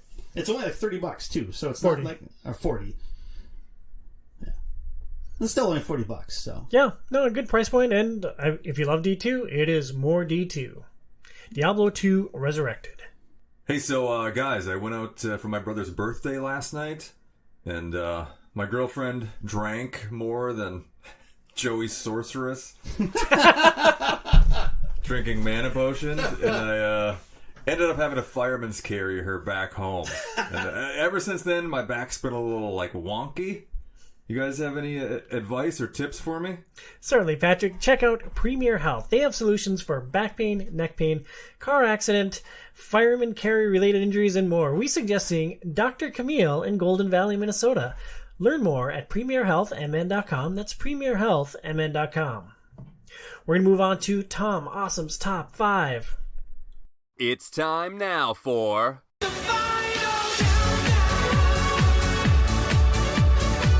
Tom Awesome's Top 5 Countdown. 5, 4, 3, 2, 1.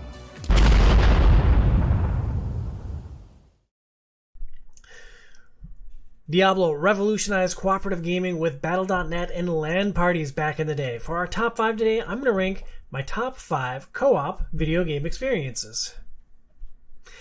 Number 5, a game that I literally only played because of this podcast in one of the first months of the Game Pass Forever segment, Riverbond.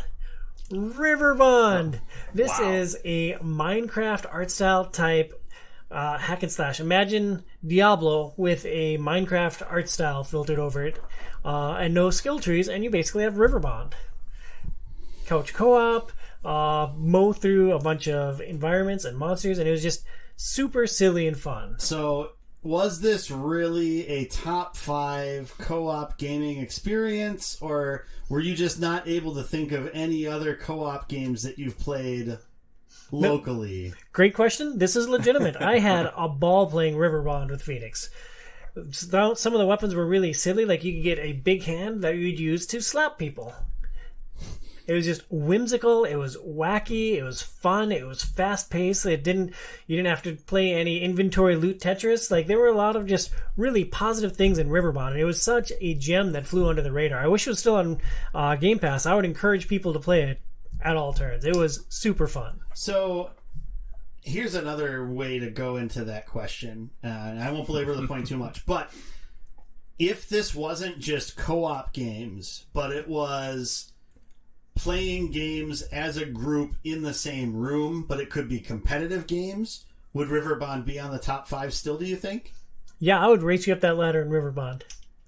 I'm dying on the hill for number 5. I'm just going to say, you have, GoldenEye, Towerfall Ascension even, which is a game that isn't talked about that much, but is a lot of fun to play, Well, it's not cooperative. You're shooting each other. That's what I was saying. If we expanded it out of it just being cooperative, sure. But it also included local competitive games, would that still be on the list? Yeah, I can't see any local competitive games really pushing. Like Towerfall Ascension, maybe, but I have crappy Twitch reflexes, and I'm very competitive, so I really hate losing things. I just no local like competitive things have really grabbed me. I'll let you go through your list. I have some things that I would throw in there that we'll discuss when we get down the line. Awesome. Well, number 5, Riverbond. Number 4, the Lego games. I've played quite a few of the Lego games. I have beaten Star Wars, Indiana Jones, Avengers, Pirates of the Caribbean. I think there's a couple of others too. Jurassic Park. They are Lord of the Rings? Didn't make it to the end of Lord of the Rings. We were playing on PlayStation 3, and by the time the PlayStation 5 came out, I just couldn't stand the load screens anymore. Which is a bummer, because Lord of the Rings was an awesome version. Also, I think they don't have the rights anymore, so you can't buy it anywhere anymore. Makes sense. Hooray for digital rights issues. But the Lego games are awesome because they're a great way to onboard new people. There's a running theme through these first couple of games that I can play with Phoenix. Phoenix was never a gamer before we got together, but I was able to plop her into a Lego game. We smashed some bricks. We progressed through the story. We unlocked all the secrets. We had a great time together. There's a lot to see and do within the Lego games. There's a lot of stuff to unlock. It can be a little tedious 100%ing them, but I mean, it's something you can sink a lot of time into with another person. The Lego games are a fun co-op experience. Patrick, you're smiling. I don't want to give anything away. This is an upcoming item on the list. Oh, can't wait. Number 3. Lego games are fun. I've never played them co-op with anybody, but I've played a lot of a couple of them. They are fun, but yeah, I've never actually played it co-op. Yeah, it can be a double-edged sword. Like having a person to help you, like, hey, I need a boost to get up here. Like, let me jump on your head and work together to get up there. That can be helpful. Other times, when you're both wanting to like grab something on the other ends of the screen, it can be frustrating. My favorite one is Pirates, which experimented with a shifting camera. So usually with the split screen, like one of you is usually on the left or the right, or one's on top and one's on the bottom. With Pirates, if your character was on the left side of the screen and the other character was on the right side of the screen, everything looked normal. But if I took Jack Sparrow and I crossed over to the right side of the screen, like the camera would start shifting, and it was really disorienting at first. Weird. Yeah, it was super weird. But Pirates was my favorite out of the Lego experiences because it had the most unique hooks. Like, there's one thing that only Jack Sparrow could do, and there are a couple things that only Blackbeard could do. You just said butt pirates. Continue. Freudian slip. Oh, well, at least they're not butt thieves. Number 5, Riverbond. Number 4, the Lego games. For top 5 co-op video game experiences, number 3, I have my beloved Diablo franchise. I've played Diablo 1 online with Battle.net with varying degrees of happiness and player interaction. I played a lot of Diablo 2, both LAN and with Battle.net. One of my all-time favorite games. Diablo 3, awesome couch experience. One of the smoothest, most polished experiences. And easy enough that anyone can jump into Diablo at that point. So it's another great one to onboard someone. So how does that work with the camera? Does it do split screen for both people? For Diablo? For D3? D3, yeah. One screen for both people. Okay. So like it doesn't split at all. Like you have to be in proximity to each other at all times. So if you go to the edge of the screen, like the other person can't go off the screen kind of thing? Okay. Correct. Okay. I was just curious how that works. Yep. Which, can have some issues for the guy who likes to push the pace at all times to keep things moving. Who's that? That's your Phoenix. magnanimous host. Yeah, totally Phoenix. Yeah, she's the aggressor in all things. But number 3, the Diablo series. And like, if I had to pick one for the best co-op experience, I'm going to go D3. I'm going to go D3, A, because it's so polished, B, it's so easy to bring new people on board, and C, I've had a tremendous time playing it with my wife. Diablo. Number 2, this game makes me smile. Ultima Online. Ultima Online, the number 2 cooperative experience. Ultima Online is a massively multiplayer online game that came out in the late 90s. Pat and I were playing this on dial-up. The first time I ever saw this game, Pat was at a bank, and he's like, oh, some guy's trying to steal from me, so he ran away. I'm like, people can just, like, steal from you? Yeah. Diablo 2 Ultima Online gave you license to be as bad as you want to be. You could kill other players. You could steal from other players. If you killed too many people, your character would turn red, and anytime you came on screen, everyone could visually see that you were a murderer and that it was time to flee with all haste. And just so many hours spent in Ultima Online, and when free servers started to launch in the mid-2000s on the IPY server, I just had the best time playing Ultima Online with Patrick and some other friends. We could do a whole tangent, probably a whole show on this one, but that's why I was smiling. I love this game so much. We've had so many good memories. They should do sociology experiments of when this game launched. I've watched YouTube interviews of Richard Garriott, I think that's his name, the main creator of this. Describe, Lord British, right? Or Lord Britain, or however his name is. Yeah. Describe what he thought would happen, and then what the players did, and just like the as a dungeon master, like I can empathize to a degree. Just pure evil. I had the first interaction I had with a human, another human in this game. He tricked me into dying and looted everything I had. And it was great in so many epic ways. So I never played Ultima Online. I got into I beta tested EverQuest when it was launching. That was probably around the same time, maybe a little bit after that. It was a touch after. I think EQ came out in 1999. EverQuest was out when we were about 16, so 97-ish. Okay. Yeah. Well, you were 20 then. But. Right. But somebody should see if they could set up a private server of it, and we could do an OIO server of Ultima Online, just so I can get the gist of what it feels like to be constantly griefed by Tom, because I don't get enough of that in real life. Well, here's the thing about my persona in Ultima Online. Everyone there was so terrible and so evil. I took it upon myself to try to defend the lesser man. I tried to build myself into a PK. That's what they called the player killers, PK, into a PK hunter. It didn't work out because I sucked at the game. What we needed was Casey to figure out everything with his big brain. And I think, Pat, you actually spent a lot of time building your skills to try to hunt player characters. What kind of a toolbox did you need? Yeah, well, this is on a server similar to what you're talking about, Joey. It was a fan-made player-run server that tried to mimic this era. The hardcore era. At one point around 2000, they changed the skill gain rate and made everything a lot faster so you can get into the end game. And that's where I dropped off because that was bullcrap. I was grinding my stuff. You can't just arbitrarily speed up skill gain. So we were playing on a server that emulated the original rules of Ultima Online. Yeah, and we were, like Tom said, we tried to be good guys in this, which would surprise a lot of people based on our board gaming experience. But yeah, we just hated the PKs.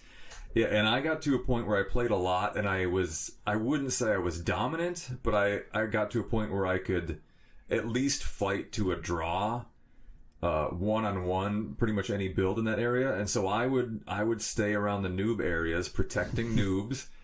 I would have some hiding skills or cast invisibility, and I would just sit there until the PKs came, and I would engage and just fight them off long enough for all the noobs to escape, and to a point where it was an effort and futility for the PKs, and which is almost a win, right? Because their payment is griefing other people, and they're not getting that. Really, they're not killing them. They're not looting them. They're coming in, getting nothing, and all the good guys escape. So how much does getting killed in that game or dying in that game set you back? You lose everything on your body. It all pops into a casket, and literally anyone can walk up, double click it, and start grabbing all your stuff. And so then, is it you'd have to grind up? You'd probably have a stash or a bank, right, where you can store some of your things and some of your money, so you could. If you had enough money saved up, you could buy some of the stuff back. If you had something really good, you probably couldn't, right? But well, there weren't traditional stores. You couldn't go buy a +5 sword of slaying. You'd have to find that stuff in a dungeon or buy it off of a player vendor somewhere. Okay. Yeah, you generally had enough stored up of kind of the best crafted items you could get, which were I don't know what the equivalent would be, a +1 or something item. And you could get those just from player vendors. But yeah, any magical stuff you only get, and the best of it was quite rare, and you only get that from fighting the most epic monsters, and then those areas were of course patrolled by PKs. I'm sure. So yeah, if you had good magic gear, that was just gone forever, and you might get one vanquishing sword of per month. That stuff was quite rare. Gotcha. So you basically keep your good gear in the bank at all times and never actually wear it. It's yeah, look at this trophy that I have that I can never use. Ultima Online, number 2 for best co-op video game experiences. I have a whole bunch of honorable mentions, starting with Destiny. Burns, I have Destiny on the list. This applies to both Destiny and Destiny 2. We both hated Destiny, but I think it got a lot better after we stopped playing it. I mean, Destiny 2 was a really polished and fun experience. I had a ball with D2. Yeah, well, and really, like, the gameplay of it, like shooting things and stuff like that, I always enjoyed that about Destiny. It was like the quality of life stuff of having to run through the same area multiple times to get to the one little spot for the quest. And not having much of a way to automate that in the early game. Yeah. I mean, I had fun time playing it, but I was glad to be done with that and hopefully never go back to it ever again. You're missing out, Burns. Destiny 2 is great. Overcooked 2 is an honorable mention. This is a very fun 4-player game where you're working together to create orders. You have customers coming up to your kitchen or food station or restaurant or whatever, and like everyone can be doing a different task. Like Burns might be cutting up the carrots, Patrick might be doing the dishes, I might be putting the things in the pot and like then delivering them to the station where people pick up their orders. And it can get so chaotic because like one board I think is on a pirate ship, and so like with the waves the whole kitchen is shifting, so suddenly I can't go from the stove to the sink anymore because it's cut off from how the board shifted. Yeah, Overcooked 2 and the original Overcooked would easily be on my top 5 and probably high up there. Granted, I haven't played it a ton co-op. I think twice with a few people. Oh man, you got to play it with 4 players. I played with Brian and Scott and I think Billy, and it was so chaotic because Brian was actively trying to sabotage us and just hold us back. And it was so wacky and fun. I actually spit an entire mouthful of bourbon out onto a porch. I was so shocked by something that happened in our 4 players. But I am pretty sure I platinumed the original Overcooked solo. Oh. That sounds like an effort in futility.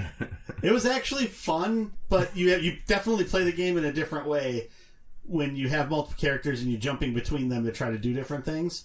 But it was an interesting experience. It was more so like I played it a couple times with other people, but then it's like, well, when's the next time I'm going to do that? I'm really having fun playing the game, so I'm going to keep playing it. Yeah. But yeah, Overcooked's phenomenal. I enjoy those games. What I like about playing with 4 players, like there's such a premium on concise, effective communication, which is like my bag. Another honorable mention, Castle Crashers. This is up to a 4-player hack and slash that came out early in the 360 generation. It's just a wacky adventure. Like you ride diarrhea deer and just all kinds of crazy things happen. I had a great time playing Castle Crashers and various groups of people. Left 4 Dead, 4 players, zombie shooting action. Great time. Dragon's Crown, another brawler up to 4 players. We played Left 4 Dead once. Yeah. You and me and Caitlin. Yeah, that was pretty fun. Yeah. That was the first time I'd ever played Left 4 Dead. That was like a year or 2 ago. Or 3 or 4. It's been a while now. I don't know. I never played it when it first came out. I never played any of them because it was always on Xbox or computer, and I was mostly just playing games on PlayStation at the time. Yeah, I played a fair amount of the first game with Duhau, actually. We beat the entire game. We played every mission together. He would do stuff on the internet? No, I literally have to fly back to Minnesota from Maryland with the 360 and bring it to his house and set it up. You can go through the Faraday cage and... And the last one I wanted to mention for honorable mention, which I can't believe I had this below Riverbond, but Sackboy. Sackboy's Big Adventure on PS5 is the newest iteration in like the Little Big Planet series of games, and it is gorgeous. It's super fun. It can be wacky and whimsical. It's got a baller soundtrack. It is just a great experience, and it was just free on PlayStation Plus. It still is until the first Tuesday of May. So if you're hearing this and it's not quite the first Tuesday in May yet, download that fast. Yeah, absolutely. I haven't played it yet, but I just downloaded it, actually. It is so good. So recapping my list, Riverbond, number 5, number 4, Lego games, number 3, the Diablo franchise, number 2, Ultima Online. Anything you guys want to add out before I list my number 1? Overcooked was one of my big ones that I was going to throw into there. A lot of the games that I keep thinking of aren't cooperative, which seem to like... So you're thinking The Witcher 3, Wild Hunt? No, they're like multiplayer games that I've typically played like as a group of people, but they're competitive. So like the Jackbox series, those are so much fun. The Jackbox Party Packs, so much fun. And they're kind of co-op, I guess, because, you know, usually you're using other people's inputs to make whatever you're doing, but you are playing against each other. But I have had so much fun playing the various Jackbox games with groups of people. Like, that's definitely would be in my top 5 if that qualified. And I've never played one. Not a single one. Yeah, they're a lot of fun. I own like almost all of them on PlayStation, so at some point we could definitely do that as a group or whatever. Yeah, that'd be fun. Because those games are a lot of fun. But otherwise, a lot of the other things I keep thinking of are like downright like competitive, like GoldenEye. Playing GoldenEye with a group of people was fun. Halo, doing Halo LAN parties was a lot of fun. But that's all like, I mean, I guess some of that's you're playing together against each other. But well, Halo has great co-op. Like, you can play through literally the entire franchise with a buddy, which is awesome. Yeah. That would have been a good one to have on the list. So Halo would be up there because I played a lot of Halo. Like, I think I played through all of Halo 1, 2. All of Halo 1 and 2 with Lance. And another game that we played a lot of and had a lot of fun with was Ghost Recon co-op on the Xbox. Yep, that was an oversight. That would have definitely pushed Riverbond off. Oh, yeah, Wildlands. We played Wildlands co-op. Yeah, that was a ton of fun. Way more fun than it should have been, I think. Yeah, I mean, you had me to stir the pot. I think that helped.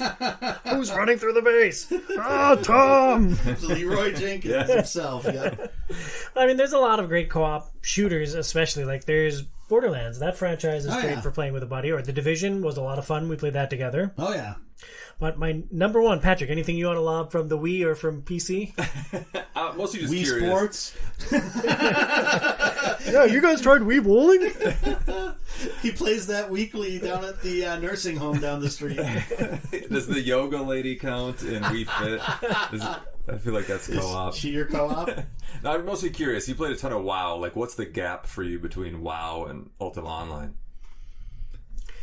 I mean, I almost failed out of college for WoW my senior year. I loved WoW. But it was never much of a group experience for me. Like, it's a massively multiplayer online game.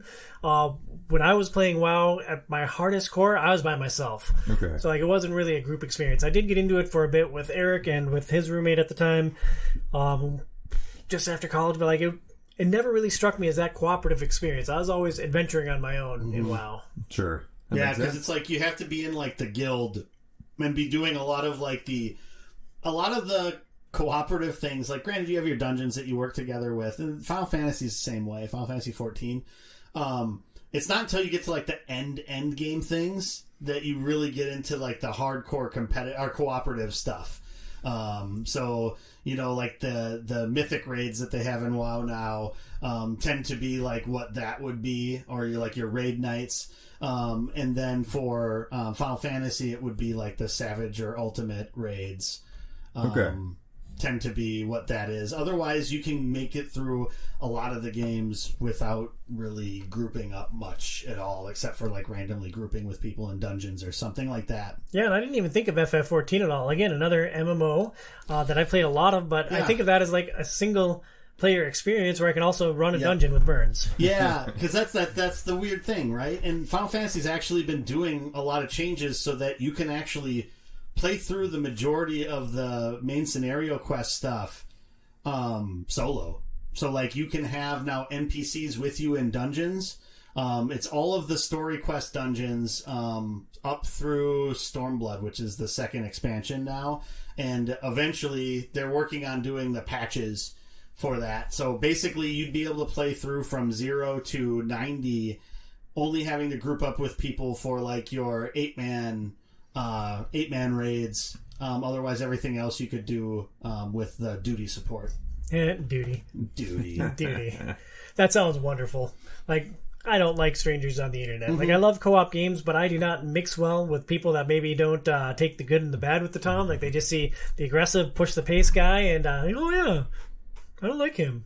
Like, well, I don't like you either. Yeah. And then I don't heal them, and then everyone's salty, and yeah, it's just a whole thing. Or you keep turning off your tank stance. There was that one time. Yeah, that was a noob experience in FF14. That was embarrassing. I thought that I had to hit my tank stance to activate it, not that it was active all the time. Yep. Anyways, we're not talking about FF14. We're talking about my top 5 co-op video game experiences, and number 1, Divinity Original Sin. This is a hardcore role-playing game? Computer RPG. Yeah, CRPG. That was ported to consoles, and it's got great co-op. Burns and I have played at least 20 hours of the original game together in this like really hardcore story-driven experience with tactical battles. It like checks all the boxes for things that I love, and I can play it with my buddy. So Divinity Original Sin. I tried playing this game with Phoenix. It was a little intense for her. Yeah. Like, there's a lot going on to it, but being able to play with someone who also shares the same love for RPGs that I have, like Divinity is a great co-op experience. Yeah, and I think like the turn-based aspect with it is unique and helps to like you're able to strategize a lot more than like in Diablo, where it's just like, okay, I'm gonna nuke, and I'm gonna do this, and I'm gonna spawn dudes. You know, it's like having a little bit more of like a conversation about strategy, I think, adds to the co-op nature of the game. Yeah, like Burns, can you throw that barrel of oil at those dudes so I can light them on fire? Or Burns, can you please put down that huge box? You love that freaking box, dude! They were carrying it everywhere! It was going to be important for something at some point. And was it? No, it wasn't. It's just still sitting in the middle of that town. We should go back to Divinity. At some point. Good game. So that is Tom Awesome's top 5 co-op video game experiences. What did we get wrong? What did I get wrong? Tweet your thoughts to @TomSidlogicOIO. That's @TomSidlogicOIO. For our last segment today, we are going to break down Sanctum. Released in 2019, Sanctum is a board game that epitomizes the hack-and-slash action of Diablo. I am managing to read while Bernsey types in live action on our show notes. A very funny joke. Up to 4 players control unique characters, battling demons, gaining loot, and leveling up as they progress towards an inevitable clash with the Demon Lord. Designed by Philip Niduk and Thomas Ulier. Nailed it. Sure. Yeah, pause for validation. Boom, boom, boom. This game has a Board Game Geek rating of 7.1. Those 2 designers are not very experienced. Niduk has also developed Adrenaline and Goblins Inc., and Ulier has designed First Snow, Laborigines, Spring on a Stick, and Under Falling Skies. It's an interesting list of games. The core gameplay loop of Sanctum is you choose a character, either a fighter, a rogue, a ranger, or a dancer. You take one of 3 actions on your turn. You move, rest, or fight. If you take a move action, you move down a linear path to the Demon Lord. The boards that you move down vary based on your player count. So if you have 2, 3, or 4 players, you're going to have slightly different experiences. When you move, you add demons to the board. Then you choose one of the sets of demons that are on the board to add to your battle area. There are 3 different colors that tie to skills on your player mat, and each one of the demons on the board has a gear icon, whether weapon, armor, or accessory, and when you fight and defeat that demon, you flip it over, and that piece of gear goes into your inventory. Yeah, and with the movement, if you're familiar with the classic game Tokaido... Timeless classic game Tokaido, this is basically Battle Tokaido, is how the movement works. Yeah. Everything Tokaido needed. Battles, dice, loot, and less food. When you choose a fight action, which is at more the hot springs, though. I could use some more hot springs. If you choose a fight action, which is the core of the action, you battle all of the demons that are on your player mat. So you can move as many times as you want, piling up dudes to fight, but then you have to fight them all at once. You roll a pool of dice, and you place dice on as hit markers on the different demons. So 1 demon, you might need a single 5 to defeat. A level 2 demon, you might need a 1 and a 3 to defeat. And whatever you roll, that's your tools for defeating these demons. Yep, and at the start of the game, you start with only 2 dice, and then as the game progresses, you unlock more dice at different points, and then each character class has a extra silver die, or a die with silver pips on it, that you can unlock that usually is tied to a special ability that's unique to each character that allows you to use that extra die. So you could get up to 6 dice, which makes you fighting a large amount of things a little bit easier as you get deeper into the game. At the start of the game, you're fighting level 1 demons, which take a single die to defeat. You get up to level 3 demons, which require 3 die to defeat. So as you pile up those demons, it's really important to have a bigger pool of dice. You also have a rage token, which you can flip to change 1 die to any number that you need. It's sort of a last resort if you can't manipulate your dice in any other way. You also have pools of stamina and focus tokens, which you use to activate your gear. When you start the game, you have some gear printed on your player mat, and then as you're fighting these different demons, you can equip that gear and then use your stamina and focus to activate the abilities on that gear. Yeah, and those abilities for attacking would usually modify your die, so it'll be a -1 or a plus or -2, or sometimes some of the abilities will be to flip it to a specific die value, so you can flip anything to a 4, and each of those is going to take one of your stamina usually, and then or one of your focus, excuse me, and then for defending, that's going to give you however many shields, however much damage you block, you would put down and cover up those spots with your stamina usually, sometimes also with your focus, to be able to do those as well. So that's kind of how all of those the gear system sort of rotates into building your pool of stamina and focus, and then how that like works within the fight. So it's all these like systems that kind of loop in together, and when you kill the monsters, they turn into gear that you can equip that make you do more things. And it does a really good job of like encapsulating that core action RPG system where you're fighting things, getting more experience, and getting better. Yep. So when you fight, you deal damage to all the demons. Anything that survives is going to do damage back to you, so you have to use your resources to block that damage. And then with demons that you defeated, you get to move gems up your player card. So you start with a skill mat that has 9 different skills on it, covered by a myriad of different gems: red, blue, green, and white. And if you defeat, say, a level 1 green demon, you get to move 1 green gem somewhere up. And if you uncover one of your skills, then you get to use that skill for the rest of the game. Yeah, and sometimes the skills are just giving you more to add to either your stamina or your focus pool. Otherwise, there's also usually six unique abilities that each of the character classes has that are going to be specific to your class, that allow you to do a special ability of some sort or equip something that's going to give you sort of an advantage that's unique to your character class. So 3 basic actions you can do on your turn. You can move and add demons to your player mat. You can fight to deal with those demons on your demon mat. And after you've fought some demons, you can rest, which allows you to refresh all of your stamina and focus tokens from your gear back up to their pool so you can use them again. That's also when you equip the gear that you've got for fighting and defeating demons.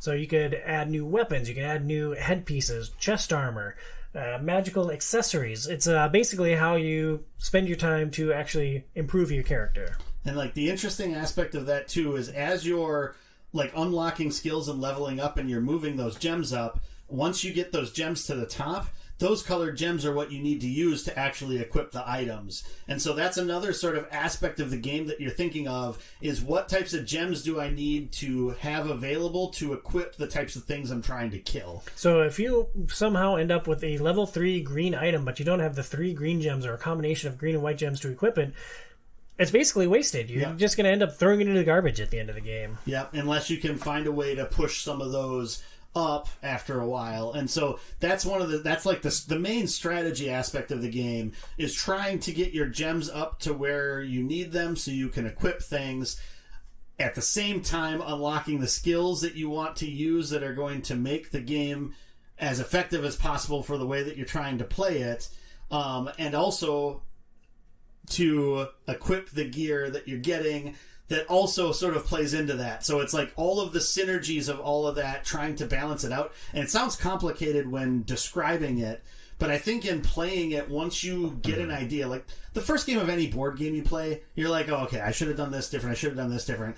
But I feel like as you play it, it's not as like heavy or deep as it sounds trying to describe the systems. And what makes it so hard to describe all the systems is there's a lot of systems at play here, and they all flow in together. And everything you can do is available from the start. So, like, it's, Pat, I just explained this game to you for the first time a couple weeks ago. Do you remember what that original onboarding was like? Pretty easy. I think halfway through the first game, I felt like I had a pretty good grasp of what was going on. Yeah, it's a hard thing to onboard people, but once you get into the flow, and like you can't directly compete with each other, so there's a lot of like helping other players along. Yeah, the only way you can affect somebody else is if you take the monsters into your battle board that they wanted to fight. But if you're taking them, like, it's a tightly balanced game, you probably needed those gems just as much as the other players. Yeah. Yep. So throughout the game, you're going to move, fight, and rest, and then eventually you have a final confrontation with the Demon Lord, which is an intense gauntlet. Anyone who survives the fight with the Demon Lord, whoever has the most health, wins. And I remember the first time playing against the Demon Lord, it was like, because it's like a boss compared to you were just fighting the mobs beforehand. And it's like, it is a set of like 9 cards, and if you're not taking too many of those cards down, the boss is going to deal 10 damage to you. Hopefully you can block some of it or all of it, And so it's daunting to start like climbing through and whittling away at the boss. But like when you look at it, like as you're moving from left to right, that's the health bar on the screen shrinking. Yep. So it truly is probably as good of a representation of like fighting a boss in Diablo or a game like that I think you could really come up with on the tabletop. I think the entire game is as accurate a take as you can have on Diablo or a similar hack and slash style game. You kill demons, you gather loot, and you level up. It's almost like it was brilliant to include it in the conversation with this video game. Yeah, I'm a masterful planner, my friend. Patrick, you didn't get to discuss very much with Diablo II Resurrected. What aspects of Sanctum stand out to you?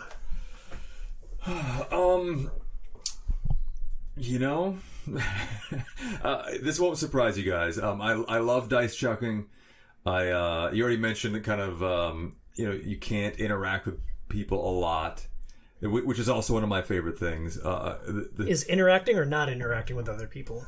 Interacting is one of my favorite things with people in board games, and there's not a ton of interaction in this. The things that stand out, like you mentioned, it's a very good thematic representation of Diablo, right? Especially just hacking through monsters, grabbing up loot, selling 75% of it for potions, then chugging those potions in that final boss. Very unique, different character abilities that you can, not quite a tech tree, but close to a tech tree, and you can almost customize the way you want it, because like someone mentioned the potion route for the rogue, which I just never really dabbled into at all, and I thought that was fun that I could also be successful going a completely different path. Well, you can certainly prioritize the skills that you think are going to make the biggest impact to you, and I think that's where it stands out. Because I don't think we've ever had a game, I don't think there's enough to be able to actually unlock all of the skills, right? Doesn't seem like it. Doesn't seem like it. It is a very tight balancing act. Like, I never have as many gems as I want at the end of the game. Yeah, because I mean, if you're unlocking like all of the actual like unique abilities, that means you're probably not getting any of the extra focus or stamina. And so that's a choice or like a build that you're making. And yeah, like you alluded to, so you could go the route where basically you can have an extra potion as the rogue. It's basically an extra item slot. So you could have 5 potions when anybody else can only have 4. And then there's an ability that the rogue has that they can unlock that allows them to basically turn the potions into Molotov cocktails and throw it at the boss to do damage to them. Which I used in one of our games, and it actually worked out like extremely well. We tied in that game, but technically we're giving you the win because I misread a rule about the barbarian. Yes, the barbarian and the frenzy rule, which has caused consternation for every game until we finally figured out what the rule meant. Yeah, it came down to the definition of a single word. Yep. Activate. I really like the leveling system in this game. If you kill a level 1 red demon, you move 1 gem up. If you kill a level 2 blue demon, you move 2 blue gems. Like, I felt like that gave me a lot of flexibility in choosing the demons that I wanted to bring in to fight in my space. So balancing that with the types of gear that they had on them to make sure that I had 2 different weapons, that I had one of each thing filling the space. I really like the progression system and how the characters grew in strength from beginning through that final confrontation. Every single game I've played, which is now up to about 10, I've always wanted more gems at the end. I just can't get enough things unlocked. Yeah, it's definitely a scarce resource. And you can, the last game we played, I screwed myself over. I didn't have enough of the right colored gems to really have the optimal equipment that I owned equipped at the end of the game. And some of that comes down to strategy. It's like, okay, well, I want to get this type of item, so I'm going to attack this guy. Or I want to unlock certain skills, so I'm going to prioritize a certain color because that's where those skills are on my tree. But if you go way too far down one of those paths, that means you're neglecting something else, which is going to have a negative because each of the colors of gear tends to have a different sort of bent to it. Red tends to be more defensive. And then green seems to be more versatile and allows you to use either your focus or your stamina on them, whereas the blues tends to be a lot more focused on like activating lots of skills and manipulating your dice a lot. I had one game where I thought I'd outsmart the system. I was playing as the ranger, and I'm like, I'm just not going to do green. I'm not going to touch a green skill the entire game. So I focused on red and blue, and I got a lot of red and blue gems.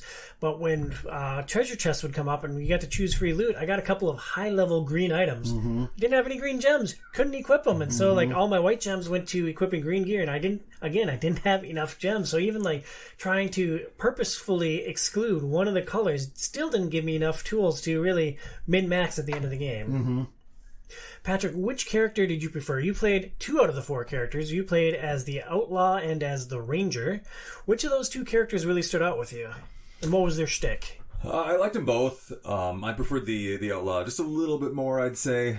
I'm not sure why. It could have just been because I played that second and was probably a little bit better playing the outlaw at that moment. But I felt like I could more quickly identify what strategies I wanted to use. I loved the that rage flipping ability. I forget what it was called. It's called Outnumbered, and anytime you have more enemies than you can kill, like if you have 6 dice that you're fighting and you only have a pool of 5, you get to flip your rage token over for free, which is a huge benefit. Yeah. Your rage token lets you change a die to any face value, so it's essentially a free hit every battle if you stack your minions right, so that you always reactivate that. Just a little bit in over your head, right? That's where you thrive? Yeah, just a little bit. Yeah, I loved that ability, and I love kind of getting as many gems as I could. Did you ever feel like you had enough gems at the end of the game? Not quite, but I would have loved more, obviously, but I don't feel like I was lacking. I felt I was lacking every game. Burnsy, you played every character, each of the 4 characters. Which one stood out to you and what was their spiel? Yeah, I really enjoyed the rogue also. I think that was the one that I ended up having the most fun with, toying around with some of the abilities. The first one that I played and then the last one I played was the dancer. And I think the dancer is also pretty interesting. So the dancer is going to be a lot like your prototypical like monk in like D&D or something like that. So you're using martial arts to do attacks. And so one of the interesting skills that you have is that if you unlock one of your skills, you can actually activate blue spots that take your focus tokens up to 2 times. Which is super helpful. Which is super helpful because, in order to get any of those focus or stamina discs off of the equipment that you're using, you need to use a potion to get rid of that. You can only have 4 potions, so very finite amount of space that you have for those things. This allowed you to basically stack things on top. But then also doubling that with its defensive ability that it had allowed you to basically use a focus to get 1 defense. But then again, you could stack 2 things off of there. The neat thing about that defensive ability was that then you could take and spend that focus as if it was in your focus reserve. And so basically you would take your defense there, spend those 2 right away so that you could take 2 more defense on that same spot. And so it ended up being a super versatile character where as long as you had the right types of weapons out there, you always were able to manipulate the dice to kind of be whatever you wanted, to the point where until the end of the game, I didn't really use my rage token at all because I had tricks in order to try to manipulate the dice however I needed to most of the time. Yeah. The dancer was a lot of fun. I enjoyed that character. I played as the fighter for the first time last night, and I had a lot of fun with it, but it turns out I was misplaying the rage, so I got a lot more free, cheap hits than I should have throughout the game.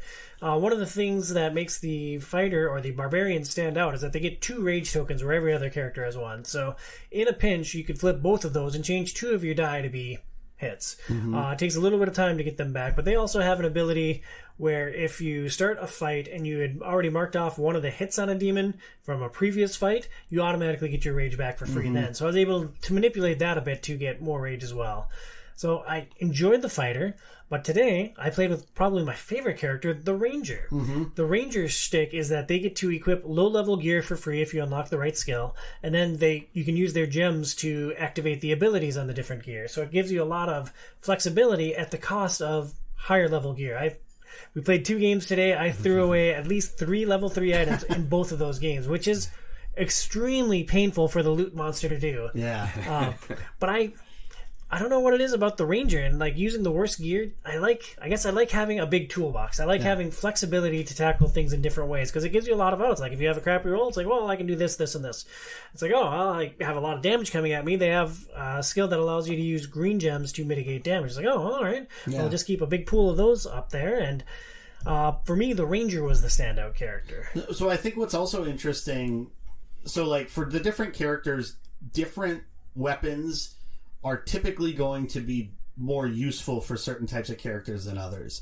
So, for instance, with the Ranger, crossbows, because the crossbows end up having 3 abilities that you can activate on them, and those allow you to manipulate the dice quite a bit for level 1 cards. So having those as level, like having like 2 of the crossbows at level 1 with the Ranger would be super powerful because you're able to manipulate a lot of things.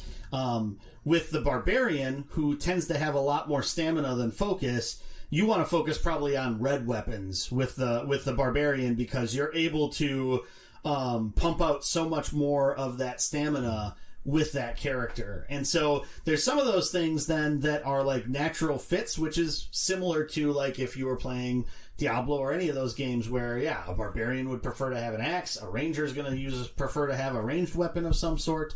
And so it ties into that pretty niftily as well. But you still have the flexibility to kind of pick whatever you would want, and you probably could find ways to make it work.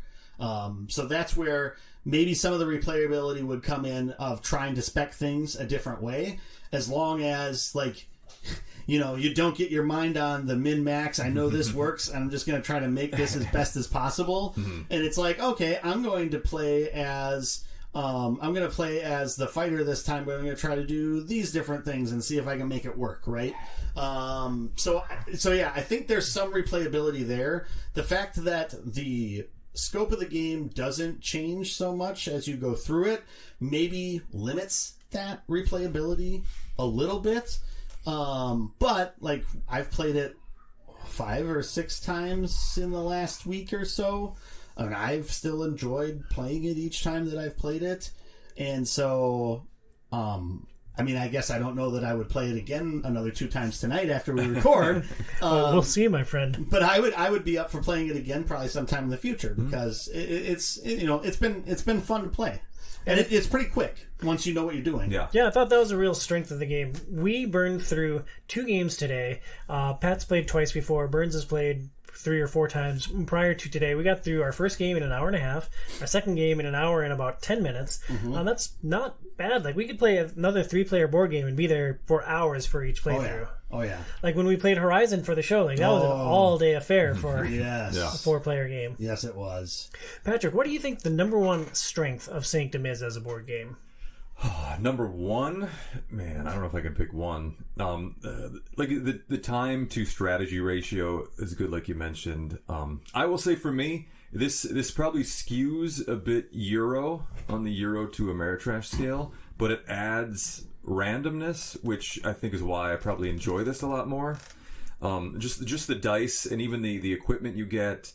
The effects that the demon lord throws out at you. Like I love randomness myself, and that's going to be a double-edged sword for some people. But I think this is enough Euro with that randomness to make at least me really enjoy it. Well, and I think that the cool thing about like the randomness in this game is that you could like set up your skills to be more dependent upon randomness or less dependent on randomness, and different characters are maybe going to be a little bit more focused that way too. So that's also like a strength, how you could rely on certain things either more or less that way too. But yeah, I guess I wasn't even thinking of it from that, but yeah, because of a lot of the gameplay elements of it are more like Euro, like resource management and having things, you know, yeah, I don't know. I wasn't even thinking about that, but yeah. I'm curious what a hardcore Euro person would. Well, you guys maybe are. Would you consider yourselves hardcore Euro players? Not hardcore. I played Catan. I don't know precisely what makes a Euro game. You love Euro games. I love Warriors. So, like, a Euro game would be games where you're really it's a lot about like resource management or worker placement. Kind of is like an element of Euro games. So like too. Scythe would be considered a Euro game? I mean, Scythe is a little bit. It's kind of a Euro game. It's like area control is kind of the main element of Scythe. I thought it was mostly resource management. This is like the RPG discussion all Yeah, over again. yeah. Like what they all blend in a little bit. Yeah. But it Like you're like prototypical. I'm trying to think of like an actual. Oh, Lords of Waterdeep would be like a prototypical Euro game. Yeah, I'm a Euro player. Yeah. I think so. It's been Yeah. determined. Yeah, Euro games for the win. But like there's certainly randomness. Obviously, dice. You know, a bad roll could just screw you over at any battle with monsters in here. And then even just what equipment you get. You know, maybe it's good, maybe it's worthless for what you've got already. And that I think I like it myself. You know, I think people who hate randomness may not. Yeah, because even if you think you know what types of weapon a certain colored monster of a skill level is going to drop, you don't know for sure if it's the one or two you want, or if it's the Bardiche. Which until I was the dancer, I was always frustrated to get that one because it's so limiting. Because it only has minuses on it. And it's so limiting as to how you can manipulate your dice because you roll low and then you can't really use it. But with the dancer's ability, one of the other dancer's abilities is you could treat any plus or minus as the opposite. So basically it makes any of those that just have either a plus or a minus, both a plus and a minus. So that gives you a lot of flexibility. So that ended up being a really good weapon for that character. I like dice placement games a lot. Like I think rolling dice and placing dice is a really fun mechanic. And I love games where you could build dice pool. I guess maybe one thing I would hope for from this game is more flexibility in how you can build your dice pool. Like if there were more ways to unlock more dice, or like we all had 6 dice at the end of the game in all of our playthroughs, and it's like, well, you're going to be kind of hosed if you don't have that final die for the final showdown. So I guess maybe that's one thing that I would desire from any future efforts with this style of game is just a little bit more variability in how big your dice pool can be. I did only have 5 for both games. Oh, how many games did you win, Patrick? Neither. Oh, all right, checks out. But I didn't get killed, and I think I was 2 health behind. I mean, we had a couple of games that we were playing that one night where neither of us unlocked our skill that gave us our silver die card. So yeah, and we split those games too, but 2-player games. 2-player games a little bit different, but yeah. Yeah, Bernsey, what other strengths stand out in Sanctum? I mean, we've talked about a lot of like. I feel like in Pat's strength, we talked about like 3 different things. Yeah. Sorry. But no, that's fine. That's fine because I was jumping in there, throwing lots of stuff out there too. But I mean, I really do think like the way that it captures the theme, I think is a strength, right? And granted, maybe that's a little cliche since this is the Diablo podcast we're talking about it on, but it really does kind of capture the essence of playing that game, and represents it as well as you probably can on in a board game. And so I think that's also a real cool strength because there's some games that can be really good that even if it has, like we talked about Wingspan, even if it has a theme that doesn't really grab you. That freaking birds. Yep. Even if it has a theme that doesn't really grab you, it can still like be something that you enjoy. I don't know what else you could have really themed it because it's very specifically themed towards this. But, the theme here definitely attracts you to wanting to play it and wanting to play as the different characters and play it multiple times, similar to, how when people get roped into Diablo, like, I'm going to play a hardcore. Like, how would we play a hardcore character? Like, that's something we could try to think about. You start like lower health, and if you take any damage, then you can't regain, or you can't, you have to, if you take damage, you have to, put the black disc in one of your defensive abilities or something like that, and so you have to throw away that armor and get new armor in order to get it back or something. There are different difficulty levels of this game. We didn't monkey with it at all, but it all ties into that final showdown with the Demon Lord. And it's been a while since I revisited that section of the rule book. Oh, so it's really just on that final battle that doesn't change any of the difficulty earlier on? Correct. Interesting. Okay. Yeah. I mean, I had a ball with this game. I think that the leveling and the gear systems are both really well tuned and just super duper fun. Patrick, was there any area that you struggled with this game? Are there any glaring weaknesses of Sanctum? One, I learned after dying the first game I played, you just need hardcore defense for that Demon Lord battle.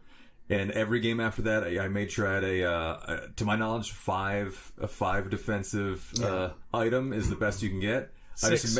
Is it 6? Okay. There's one that has 6, huh? Yeah, I had it in the game with the Ranger. Okay. Yeah, I make sure you get one stacked defensive item, and I just recharge whatever it needs with potions, and that way you can block at least 15 damage. And I don't know if there's another way to approach the end battle. Maybe there is, but I feel like you are going to take so much damage, you have to be able to stop it somehow. Yeah. So that last game that we played as the Dancer, I did not have. I think the highest I could block with one ability was 2 defense. Okay. And so, because the limitation that the Dancer has is they don't have a lot of stamina, and so I only had 2 stamina through the whole game, and so I had to do like the defensive ability that I could stack 2 of my focuses on and then spend those from there was clutch. But then using potions in the right way to clear off, I did have one I think that blocked 3 maybe, and so trying to clear off those things after I filled it so I could redo it was key. And then just trying to be as particular as possible with my focuses and where I put those and how I use them. Ended up, and I didn't win, but I defeated the Demon Lord. I only lost 4 health total through the game, and one of which was one that I took as like a weird chump thing early in the game because I just fought an odd number of dice to what I was rolling. But so, given that response, are you saying that Patrick is wrong? I'm not saying he's wrong. I'm saying 9 times out of 10, I don't think with any other character I would have been able to do that because of just the vast amounts of focus that I had. Because I had 8 focus on that character, and so it was like throwing blue things all over the place. Like the reason why I won with the Outlaw was because I had a 5 damage blocking hat, and was able to clear it off and block when you take the most amount of damage in the first couple of rounds against the Demon Lord. Yeah, I mean, you need to have stuff to block against that, otherwise you're toast. Yeah, Pat's totally right. Like it took like 8-9 playthroughs for me to finally realize it's like, oh well, if there's one level 3 item that must be prioritized every single playthrough, it's armor. It's armor, yeah. It's got to be armor, and you got to have enough potions to refresh your big one at least once. Well, unless you get the 5 defense hat. It was a pretty sweet hat. That is a huge hat that has 5 defense. Also a level 3 item. Yeah, but it's a green item.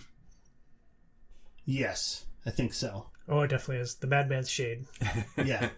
I had it last night, but I don't remember the name of it. Yeah, I'll never forget it. I had it tattooed on my butt. As far as other weaknesses, like we were talking about, I think eventually, like there's not, since each game, no matter, depending on what your player count is, you're playing through the same like structure, so the same amount of stops on the same amount of boards to get to the Demon Lord.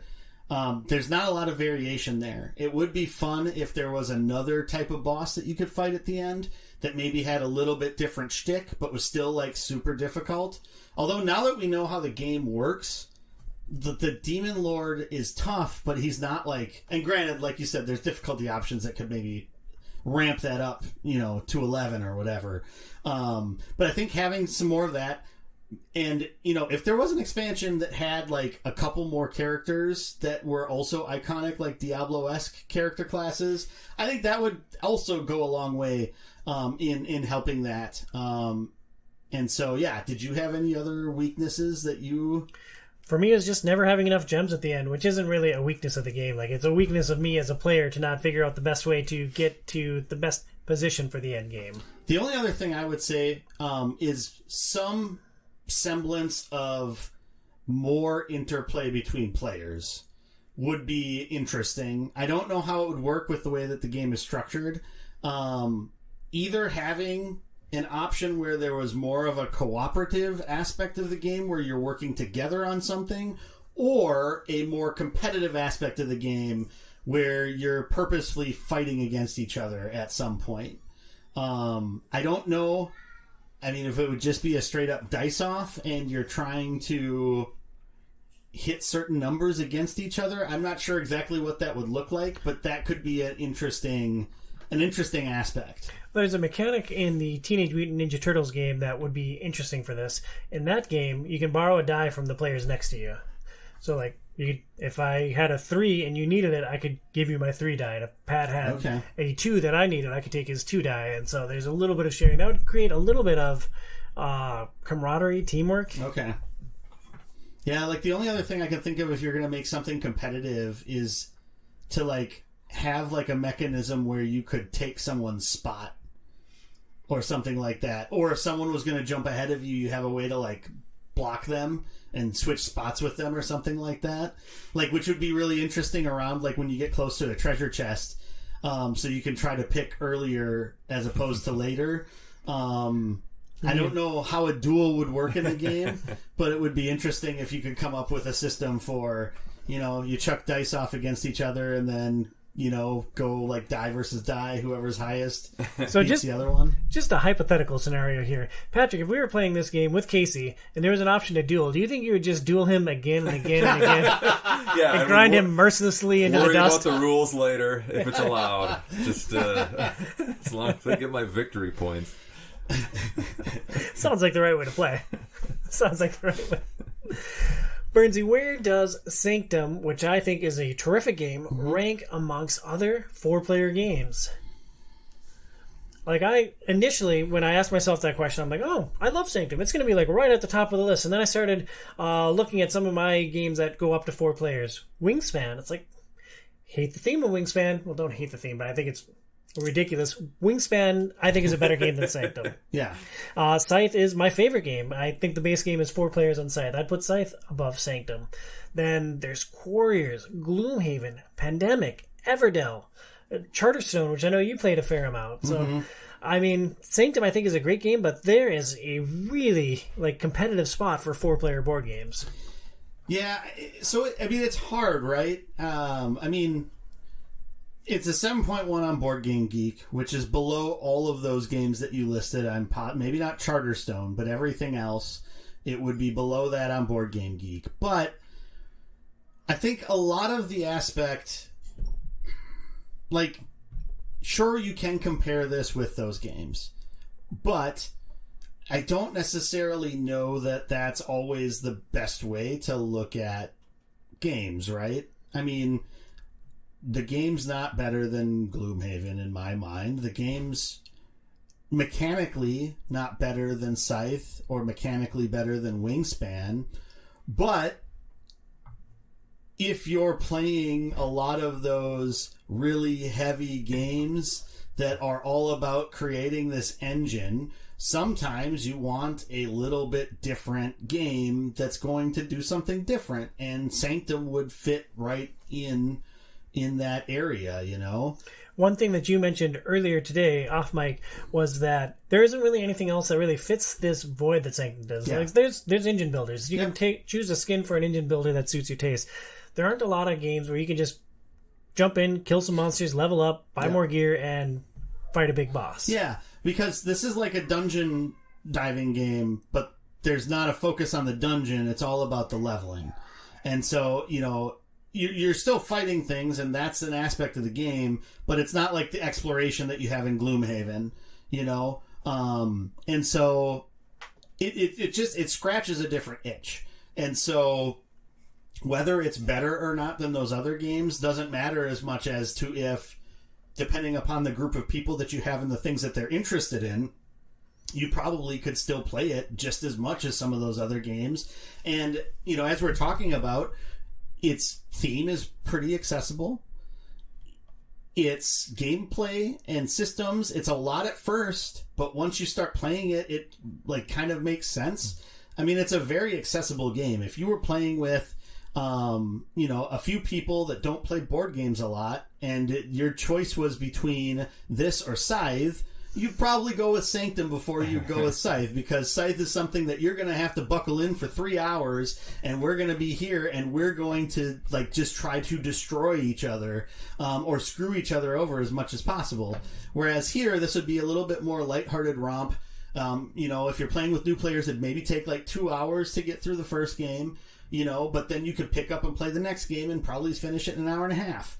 And so, that's the thing that I've kind of found now that I have a lot of different board games. And sorry, I'm going on forever on this. But now that I have a lot of different board games, it's not so much about how good a game is. It's more so what audience it's for, and how it would fit in different sets of players. When we had our March Madness Christmas #2 get together for 3 days over March Madness, the most played game that we had there was Half Truth, which is a trivia game, because with the people that were there, it went up to 6 people. It was really easy to set up and play. We played it quite a few times because you could go through a game in about 35-40 minutes. Trivia, I mean, everybody knows how trivia works, and once you explain the game, it was super easy to play. And that worked. And then everything else we played Res Arcana once, we played John Company once, we played, there's a few other things that we played once. We might have played Res Arcana twice, actually. But, so some of those games you set up, you play them once, you don't play them for 6 months. This is something that you could maybe play a little bit more regularly. So you're saying it's a timeless classic that everyone should own? I think it's one of those games that's not well known, which also plays into BGG rankings, because not a lot of people play it, not a lot of people rank it. It's not as well known as those other games. I don't know that it's less valid as a game, right? Sure. Well, Patrick, let's pivot to you here. Let's put Sanctum up against your absolute favorite game in the world, Nemesis. Are you ready to push Nemesis into the earth of lava? No, not at all. But I think... Are you prejudiced against non-alien themed games? Yes. So if this was an alien themed game, would you be more likely to enjoy it and keep it? I'd still want more like Ameritrash style. But I think what Joey was kind of getting at, maybe inefficiently, was that there's an efficiency to this game. I think there's a strategy to time ratio that I think oftentimes it takes a longer game to hit that much strategy. I think this one does it really efficiently with the just gameplay, setup, ease of learning, which is and that's not often prioritized in people's rankings, I think. If that makes sense. Yeah, it totally does. What's the onboarding like for Nemesis? Setup is atrocious. Especially when you forget part of the game at home. Yes. Yeah. Setup is atrocious. You have to at least play probably one full game before people even, have an idea of what other objectives are that they have to be thinking of and know what the rooms are that they will need to be searching for. You need a 3 to 4 hour game just as a learning game, essentially. Yeah, and then if you realize that you're borked halfway through, it's just ride it out for the end of that 3 hours and better luck next time. Yeah, so Jump. it's I love the strategy once everybody knows what they're doing, but to get there, that's where the strategy inefficiency comes into play, I think. And this one probably has maybe less, but you get there a lot faster. Mm-hmm. When we played Nemesis, I went up to your place. We played 2 games of Sanctum. We played a game of Nemesis, and Nemesis won the day for me because we were able to actively interact with each other and change one of the players' minds. Everyone has 2 objectives that they can accomplish, and the other player had decided that they were going to destroy the ship and peace out on a pod. And we both had missions where we needed the ship to survive, so we were actually able to convince that third player to stay on Team Human. And I thought that was such an interesting and dynamic option that Nemesis gave us, that Sanctum, just with the lack of player interaction, you can never have that sort of immersive experience. It's like, well, how cool is my gear? Real cool. Cool. Let's go fight the Demon Lord. Though, when you look at it, I mean, there's not a lot of interplay in Wingspan either, right? Scythe, there's a lot of interplay, but it's more so just negative, like playing against each other. Basically, swoop in once on a weakened opponent and get your star for it. Pretty much. And so, like, sure, like, there's co-op games that, you know... Co-op adds a whole nother layer to things, which is why I tend to prefer co-op games to a lot of other games, because there's that whole, like, player-to-player aspect that adds so much to the gameplay experience, I feel. And Patrick, why would you say that you hate cooperative games with a burning, fiery passion? Is it because you hate other people? No, I love... Is it because you hate me? Well, there's that, but... I mean, if you would have given him the rock, he'd love you. Never. My favorite aspect of gaming by far is, like, having a plan and having smart players working against it with their own plans and not knowing when that axe is going to fall. And that you just, it's a tension or almost stress level that I think is enjoyable, that you don't get it with a co-op. So your favorite game is Munchkin? Well, you know when the axe is going to fall, then. It's when the first player gets up right on the cusp of winning. That's true. For me to poke fun at Patrick, how does playing games with me change that? Because my objective, generally, when I can define my own objective, is to mess with you, and to slow you down.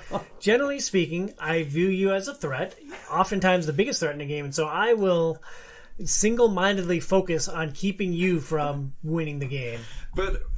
we've got such a history that almost becomes enjoyable, you know, because we do team up on occasion, and that makes that almost a little bit more fun. It's kind of like Professor X and Magneto. I would think The Rock and Mankind, but you're Professor X, you're Magneto. Yep. And it's like bald, gray hair. Yep, exactly. When the stakes get high enough or the story is epic enough, it's like, okay, now we have to work together, and there's still that little voice in the back of my head, like, is he going to turn on me right now? And it doesn't happen, and occasionally it will, and both times I think it makes a great, memorable gaming experience. I'm glad that I can enhance gaming for you. So the other thing I'll say on that note is, when Tom's angling for victory is when he's not screwing with that. Yeah. I get real quiet. You do. It's like I stop antagonizing everyone, and I just quietly do my thing. And like, Burns, you call me out every time, and no one cares. It's like, oh, Tom finally shut up. Great. Well, I think people either A, don't listen to me, or B, they listen to me, but they're like, yeah, but I'm going to do this, this, and this, and this. And it's not going to be anywhere close to winning, but I'm going to do this. Or it's just a resigned fact of like, oh, I can't do anything to stop him. Let's play Chaos in the Old World. I do enjoy that game. I mean, and that's another game where the theme draws me in because I love Warhammer, but I think it's a fun game to play too. I don't know anything about Warhammer, but I like the game. Yeah. Thematically, Patrick, are you still into killing demons? Is this a theme that still has fresh ground for you, or like, are you ready to be done with demons? We touched on this one. I think it's begging for an expansion, and we talked while we were playing. It's just not going to happen, is what it sounds like. You know, it would be cool to have new bosses, new gear, a couple new characters. Yeah. I'd play a few times just to give each character that I haven't played a run. I feel like you can play each character at least a couple of ways, but beyond that. Let's step away from Sanctum. Like, if there was a new game that focused on demon slaying, sort of a similar structure where you kill the monsters, get more loot, like, are you excited to play another demon slaying experience, or like, are you ready to go back to Nemesis and stay in the alien mindset forever? Oh yeah, I'd love to play more demon slaying games. Like I said, if you could make this game add 40 minutes of Ameritrash gameplay, I think I would love it. What if we layered demon slaying over Deadwood, a game which I think is fun but flawed? A little more dice rolling, roll a 6 to actually kill the demon? Yeah, start working on some prototypes, man. Yeah, I'm on a Bernsey. What about you? Because we talked with our mutual friend Adam Wilson a bit, and he's just tired of zombies. He's not interested in anything zombie-related anymore. He's got zombie fatigue, as he calls it. Are you still into slaying demons? Is this still a theme that's ripe for exploration, or are you good?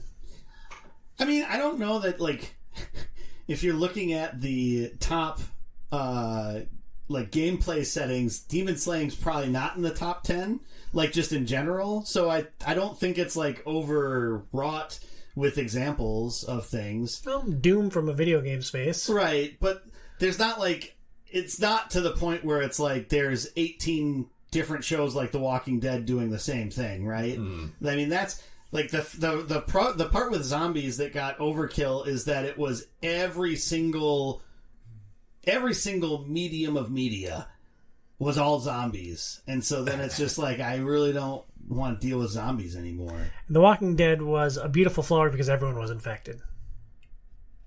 Were they? Yes. I thought it was that the people were more dangerous than the zombies. Yeah, there's that too, but I just spoiled season 1 for anyone that hasn't watched The Walking Dead. Alright, so more demon slaying. Let's do it. So I wanted to turn that question on its head. What would be a theme that you think would work with the gameplay mechanisms of Sanctum?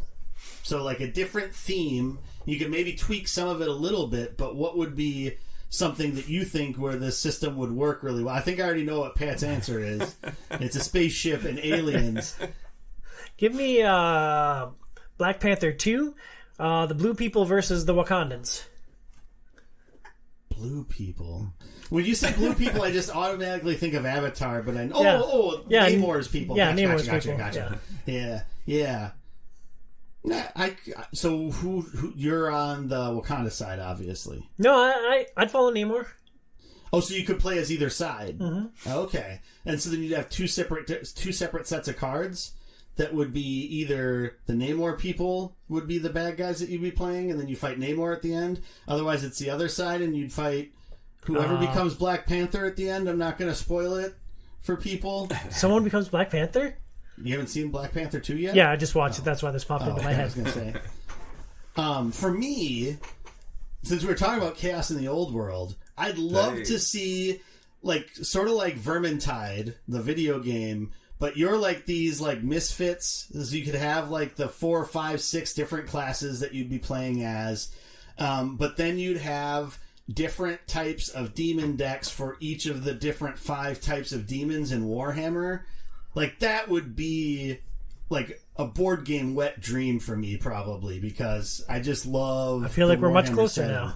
I just love the Warhammer setting so much, and it would be so fun to, like, fight, like, all these different types of all the weird Warhammer demons. I think that'd be awesome. I haven't seen the show, so maybe this is a stupid question, but what about Avatar: The Last Airbender? Do you think this could be that you could set up a game similar to Sanctum within the Last Airbender setting? Sure. I've never seen it either, so I have no idea. Oh, all right. I've seen it. I can't answer that. I don't remember if there's a big bad. I think otherwise you could, because they're just unique characters with the unique powers. Honestly, it seems really quite easy to reskin, don't you think? Any theme with individual people and a big bad enemy where they team up to fight. Yeah, it could be World War II with the Nazis. Yeah. Could do aliens. You fight Mecha Hitler at the end? Yeah. Wait, Pat, you said aliens? What? A xenomorph. You're all a Marine. You get flamethrowers. What are all the little things that you fight then? Facehuggers. Facehuggers, the drones. I mean, you might need a little bit more variety. I was going to say, would you throw like a Predator in there? Or would the Predator be another big bad? Or you could team up with a Predator. Or you play as one of like the prototypical horror movie villains, and then the demon cards are the different levels of campers or camp counselors. Oh, that's dark. Yeah, you slaughter through them all. Just slaughter through them all, and then like the equipment that they turn into would. You'd have to, you can only get so much that it's like, oh, I've got a jacket of skin again. right. Well, what if the Fonz's leather jacket? instead of this horror movie villains, what if you're like the amorphous blob from Limbo? That would work. Yeah, well, you like add another arm or a leg or a brain. Well, see, then you're adding in a whole different aspect where you like turn into that at some point. I don't know. Also, I said the wrong game. I think I said Limbo. You said Limbo, not Inside, but that's all right. I knew where you were going with it. So we mentioned X-Men, but you could do X-Men real easily with that one. Yeah, real easily. That might be a. And you have like different like big bads at the end that you could be fighting, and then like different minions because of that, and different powers that each character can gain. Because then you could focus on different things. You could have like. Are we just talking about Marvel Champions now?